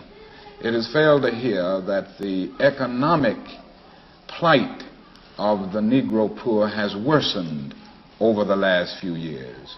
How many summers like this one do you imagine that we can expect? Well, I would say this: we don't have long. The mood of the Negro community now is one of urgency, one of saying that we aren't going to wait, that we've got to have our freedom. We've waited too long. So that I would say that every summer we are going to have this kind of vigorous protest. My hope is that it will be nonviolent. I would hope that we can avoid riots, because riots are self-defeating and socially destructive. I would hope that we can avoid riots, but that we will be as militant and as determined next summer and through the winter as we have been this summer. And I think the answer about how long it will take will depend on the federal government, on the city halls of our various cities, and on white America to a large extent. This is where we are at this point, and I think white America will determine how long it will be and which way we go in the future. Even Senator Jacob Javits asked the question recently. He said that he was a slum resident, but he and some of his fellow Jews were able to make it out of the ghetto on the Lower East Side. The same thing is true with lots of Irish, Italians. And he asked the question why the Negro finds it so difficult to make his way up out of the ghetto. Well, number one, no other racial group has been a slave on American soil. It's nice to say other people were down and they got up. They were not slaves on American soil. The other thing is that the Negro has had high visibility. And because of the prejudices existing in this country, his color has been against him. It's been against him, and they've used this to keep him from moving up. In the final analysis, when you say to a man that you are in this position because of your race or because of your color, you say to that man that he can never get out of it. Other racial groups have been able maybe to change the accent or change the names, but the Negro can't. All right, that was our brother, Dr. Martin Luther King Jr., breaking it down. That was from September 27th, 1966. Dr. King was interviewed on 60 Minutes by Mike Wallace. I'm going to post a link here to that interview, and it has the transcript of that. We need to study that because a riot is the language of the unheard. He's correct there. But also, this was 66. 67, July 28, 1967, the Kerner Commission is convened that I talked about earlier in the show. If we go study the results of the Kerner Commission, those are things that we can get pushed through Congress once Trump gets out of office. If you look at, and we're going to get to this next week, you know, each week I'm dealing with one plank of Joe Biden's policies for the African American community. Okay. Last week we dealt with where is it here? Last week we dealt with, let's see, week 1 we dealt with economics. Last week we dealt with education. And part 3 is in 6 parts. Part 3 deals with health disparities. Make far-reaching investments in ending health disparities. Okay. I'm gonna go through this briefly. Go read this. All this in his agenda ties directly into what's going on right now. Go to JoeBiden.com. Read this. This is not an endorsement, but all of this deals with policies, laws, politics, and directly deals with every aspect of our lives. Politics is the legal distribution of scarce wealth, power, and resources, and the writing of laws, statutes, ordinances, amendments, and treaties, their adoption, interpretation, and enforcement. This is what politics is. Yeah, Dr. King was talking about the Black Power movement because the term Black Power was first used basically, I think it was June 1966. That was during the March Against Fear in Mississippi. And it was Kwame Ture, Stokely Carmichael. Okay. That was either June or July 1960. I think it was June 1966. This interview was from September 27th, 1966. So he's talking about the Black Power movement. And in Dr. King's last book, Where Do We Go From Here, Chaos or Community, chapter 2 is called Black Power, and he deals with the Black Power movement. And Dr. King was friends. It was the two that came up with the term Black Power, Kwame Ture and Mukasa Dada. Okay, Willie Ricks, Mukasa Dada.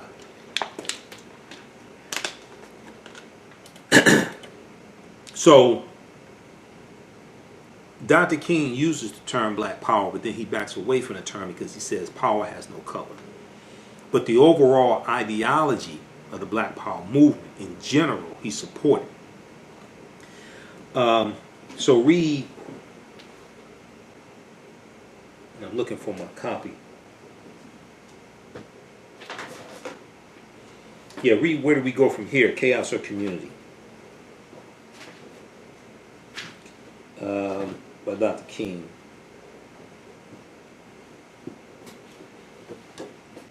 Yeah, right here. This was his last book. Dr. King wrote 5 books. Unfortunately, we haven't studied Dr. King and just disgraced his legacy. Where do we go from here? Chaos or community?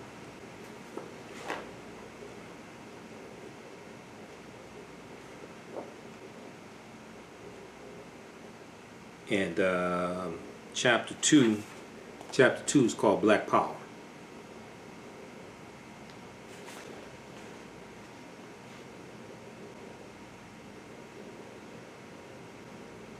James Meredith had been shot. This is page 23. James Meredith had been shot It was about 3 o'clock in the afternoon on Monday in June 1966, and I was presiding over the regular staff meeting of the Southern Christian Leadership Conference in our Atlanta headquarters when we heard that James Meredith had been shot in the back only a day after he had begun his freedom march through Mississippi.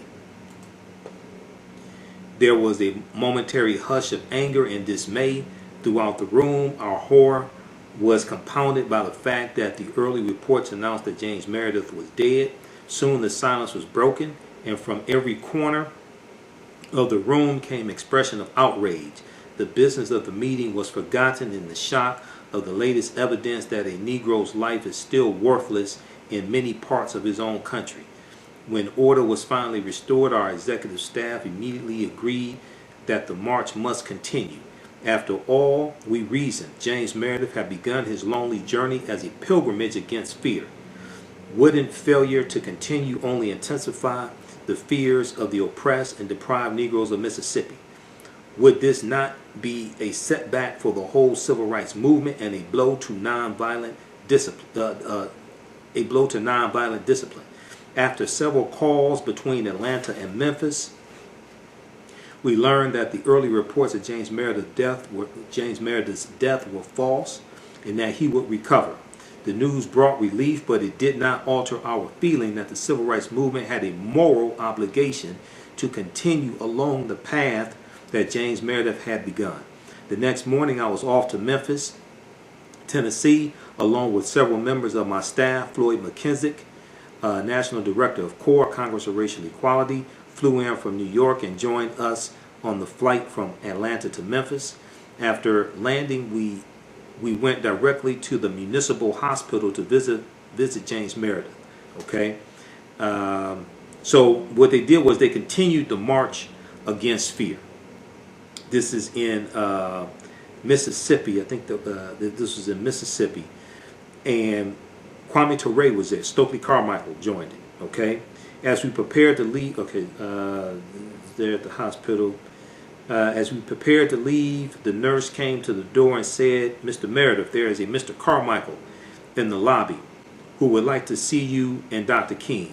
Should I give him permission to come in?" James Meredith consented. Stokely Carmichael entered with his associate Cleveland Sellers and immediately reached out for James Meredith's hand. He expressed his concern and admiration and brought messages of sympathy from his colleagues in the Student Nonviolent Coordinating Committee. After a brief conversation, we all agreed that James Meredith should get some rest and that we should not burden him with any additional talk.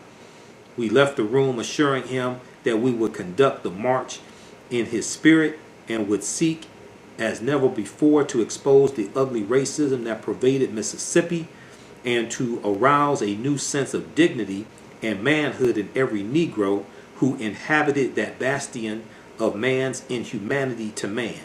In a brief conference, Floyd McKenzick, Stokely Carmichael, and I agreed the march would be jointly sponsored by CORE, Congress of Racial Equality, SNCC, Student Nonviolent Coordinating Committee, and SCLC, Southern Christian Leadership Conference, with the understanding that all other civil rights organizations would be invited to join. It was also agreed that we would issue a national call for support and participation. Okay, so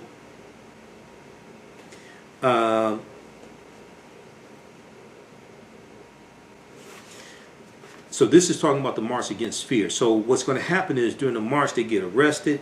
Let's skip over to page 26. At the end of the march that first day, we all went back to Memphis, Tennessee, and spent the night in a Negro motel, since we had not yet secured the tents, T-E-N-T-S, tents, that would serve as shelter each of the following nights on our journey. The discussion continued at the motel. I decided that I would plead patiently with my brothers to remain true to the time-honored principles of our movement. I began with a plea for nonviolence. This is Dr. King talking. This immediately aroused some of our friends from the Deacons for Defense and Justice, right? Because Dr. King oftentimes used the Deacons for Defense and Justice as his security or for security for civil rights workers. And CORE, Congress of Racial Equality, was a civil rights group that probably used the Deacons for Defense and Justice the most. Okay, so read this book right here. This is probably the preeminent book on the history of the Deacons for Defense and Justice. Deacons for Defense, Armed Resistance, and the Civil Rights Movement. Read this book. And you have to read this book here. This is by, okay, so this one on Deacons for Defense and Justice, this is by Lance Hill. This book right here, Professor Charles E. Cobb Jr. This nonviolent stuff that gets you killed. How guns made the civil rights movement possible. This book right here tells the real history of the civil rights movement and how it was not a nonviolent movement. I'm not talking about vigilantism. I'm talking about African Americans defending themselves using guns to protect themselves. Dr. King owned guns until Bayard Rustin convinced him to get rid of his guns. Dr. King tried to get a concealed pistol license in January 1956 in Montgomery, Alabama. Okay, he was denied a concealed pistol license. So we really don't, a lot of people really, I hear people talk about the civil rights movement and all this stuff. A lot of people really don't understand the history of the civil rights movement. It was ostensibly nonviolent, but it was African Americans, it was Negroes. If it had not been for Negroes with guns, there would not have been a civil rights movement. Professor James Small told me personally, the civil rights movement was not a nonviolent movement. And that's what this book right here documents. Okay? Rosa Parks and her husband had guns. Fannie Lou Hamer had guns. Medgar Evers, Dr. King. These people weren't stupid. Come on. You go back and study Ida B. Wells. Ida B. Wells, after the Mostor murder, Ida B. Wells wrote in the newspaper, she said, every Negro house should have a Winchester rifle in the house to protect themselves. All right, let's continue here. Okay, so I began with a plea for nonviolence. This immediately aroused some of our friends from the Deacons for Defense and Justice, who contended that self-defense was essential and that therefore nonviolence should not be a prerequisite for participation in the march. They were joined in this view by some of the activists from CORE, Congress of Racial Equality, and SNCC, Student Nonviolent Coordinating Committee. I tried to make it clear that besides opposing violence on principle, I could imagine nothing more impractical and disastrous than for any of us, through misguided judgment, to precipitate a violent confrontation in Mississippi. We had neither the resources nor the techniques to win. Furthermore, I asserted many Mississippi whites from the government on down would enjoy nothing more than for us to turn to violence in order to use this as an excuse to wipe out scores of Negroes and in and out of the march. Finally, I contended that the debate over the question of self-defense was unnecessary, since few people suggested that Negroes should not defend themselves as individuals when attacked. The question was not whether one should use his gun when his home was attacked, but whether it was tactically wise to use a gun while participating in an organized demonstration. If they lowered the banner of nonviolence, I said Mississippi injustice would not be exposed and the moral issues would be obscured. Next, the question of the participation of whites was raised. White people in the March Against Fear, June of 1966 in Mississippi. Stokely Carmichael contended that the inclusion of whites in the march should be de-emphasized and that the dominant appeal should be made for black participation. Others in the room agreed. As I listened to Stokely, I thought about the years that we had worked together in communities all across the South, and how joyously we had then welcomed and accepted our white allies in the movement. What accounted for this reversal in Stokely's philosophy? I surmised that much of the change had its psychological roots in the experience of SNCC in Mississippi during the summer of 1964, when a large number of northern white students had come down to help in the racially torn state. What the SNCC workers saw was the more articulate, powerful, and self-assured young white people coming to work with the poorest of the Negro people and simply overwhelming them. That summer, Stokely and others in SNCC had probably unconsciously concluded that this was no good for Negroes, for it simply increased their sense of their own inadequacies. Of course, the answer to this dilemma was not to give up, not to conclude that blacks must work with blacks in order for Negroes to gain a sense of their own meaning. The answer was only to be found in persistent trying, perpetual experimentation, preserving togetherness. Okay, so then they go on finally. Okay, they go on and talk about. I think they talk about the march, because what happens is they get arrested. They go on a march against fear. They get arrested, and coming out of jail, Kwame Ture Stokely Carmichael gives a speech, and he talks about what we want is black power. We want black power. And this is like the first time he talked about black power publicly, and it blew everybody away. Let's see here. If you watch the so this is from chapter 2 of Dr. King's last book, Where Do We Go From Here, Chaos or Community. If you watch this 6-part series that Dr. Henry Louis Gates Jr. did on PBS back in 2012 called African Americans, Many Rivers to Cross, there's a segment in there where they deal with the March Against Fear. And they have, they show Stokely Carmichael talking about what we want is black power. And Henry Louis Gates, who I disagree with on some things, Gates said that when he saw this at home in his living room, it just totally blew him away. Okay, and it blew a lot of people away, a lot of African Americans across the country when they saw that. Okay, all right. So let's do this here. Let me just go over this briefly here, because I'm still on page 1 of my notes. Okay, and I have all these articles here. So I'm going to do other broadcasts. I'm still on page 1. I've got basically like 3 pages of notes here. But this is what I want to do. Let's see. Okay, let's shift gears here. And a lot of this other stuff I have to do subsequent broadcasts on. Laura Ingraham on Fox News, we posted the article.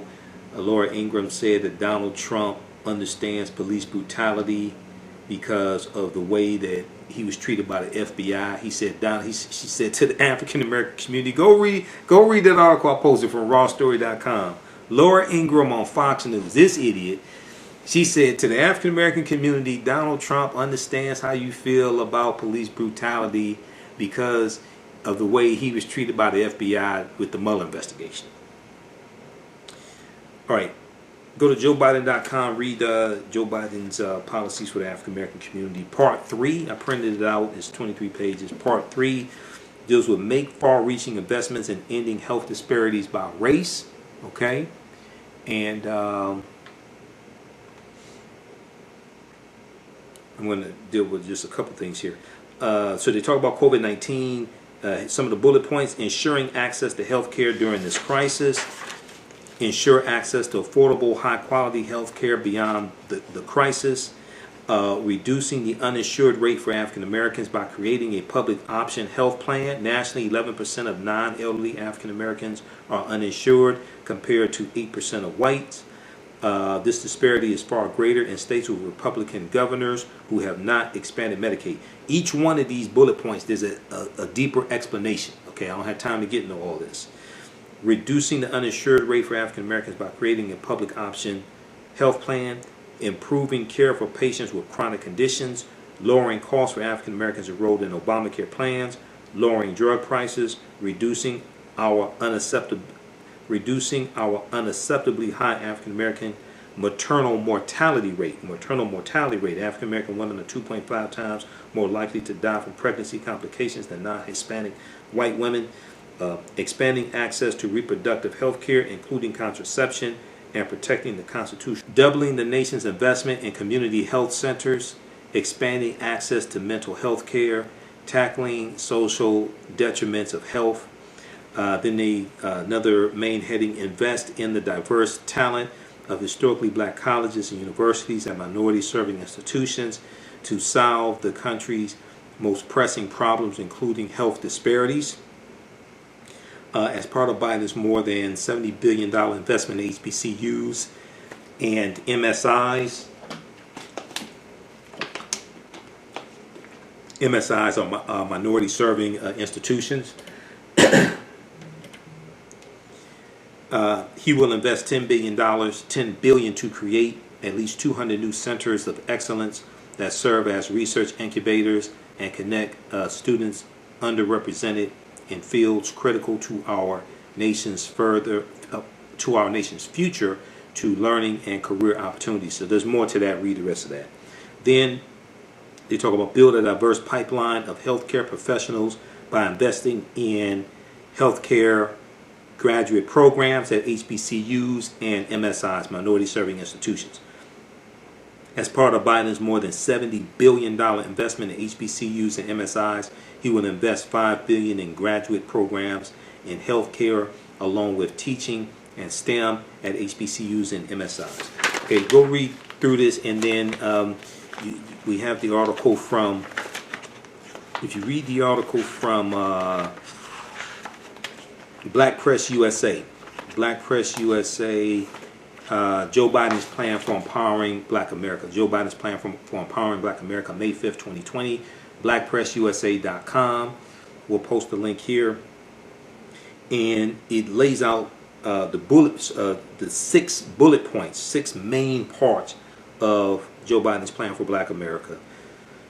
And one of the things it says here is Joe Biden said that the plan reflects many months of work and feedback from local elected officials, activists, organizations, practitioners, policy experts, strategists, and young people. His campaign called the plan a living document. They're going to expand this. Simone Sanders has talked about how they're looking for feedback from this. Go read this. In a news release, the campaign noted that Biden, quote, knows we need a comprehensive agenda for African Americans with an ambition that matches the scale of the challenge and with a recognition that race-neutral policies are not a sufficient response to race-based disparities. So the Biden plan is broken into 6 parts. Part 1, advance the economic mobility of African Americans and close the racial wealth and income gaps. We dealt with that March 17th. Go watch the March 17th show. Part 2, expand access to high quality education and tackle racial inequity in our education system. We dealt with that last week's show. That's the May 24th show.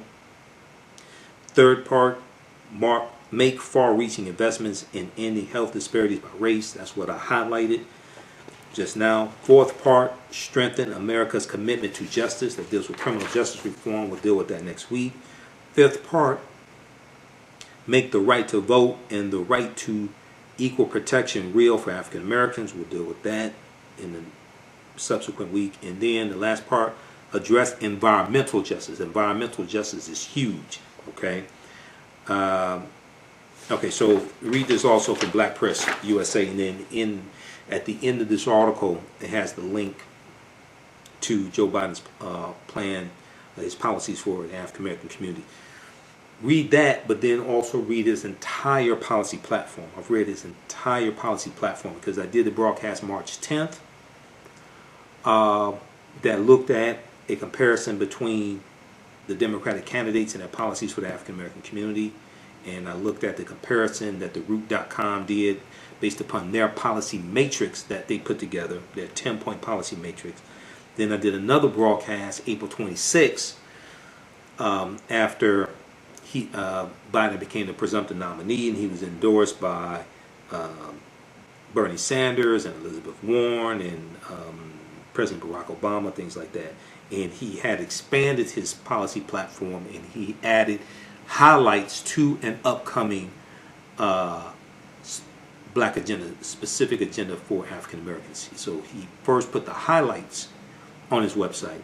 Then May 5th, 2020, released the full 22, 23 page agenda. I encourage everybody to read it. I hear a whole lot of people talking about it, talking around it. I listen to them until they have not read it.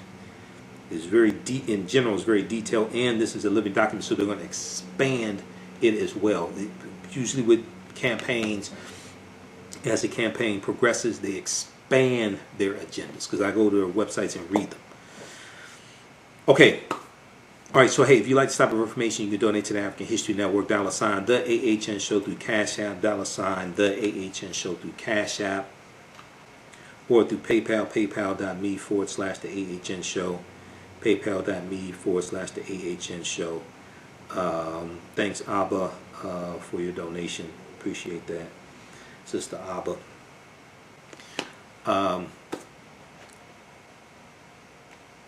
PayPal.me/the AHN Show through PayPal, or at our website, AfricanHistoryNetwork.com, AfricanHistoryNetwork.com. And all of my DVD lectures out of the website, African History Network as well, AfricanHistoryNetwork.com. Follow me on my Facebook fan page, The African History Network, The African History Network, okay, and read their articles we post daily. I'm busy working. I can't do as many broadcasts throughout the week as I want to. I'm trying to squeeze in one between Sunday shows, all right, and follow me on my YouTube channel, Michael Imhotep, IMHOTEP, on YouTube as well. Subscribe to Facebook and YouTube. Turn on notifications so you know when I go live. Also, sign up for our email newsletter. Text the word Kemet, K-E-M-E-T. Text the word Kemet, K-E-M-E-T, to 22828 to sign up for our email newsletter as well. So I send out the email newsletter 2 or 3 times throughout the week. All right. Okay, so hey, look, we have to get out of here. Remember, at the African History Network, we focus on educating, empowering, and inspiring people of African descent throughout the diaspora and around the world. Because right now it's correct wrong behavior. What you do for yourself, what you do to yourself, and what you allow other people to do to you and get away with is based upon what you think about yourself. What you think about yourself is based upon what you have been taught about yourself. What you've been taught about yourself is based upon everything you've read, heard, and seen about yourself. Remember, right now it's correct wrong behavior. It's not over till we win. Wakanda forever. And we'll talk to you next time. Peace.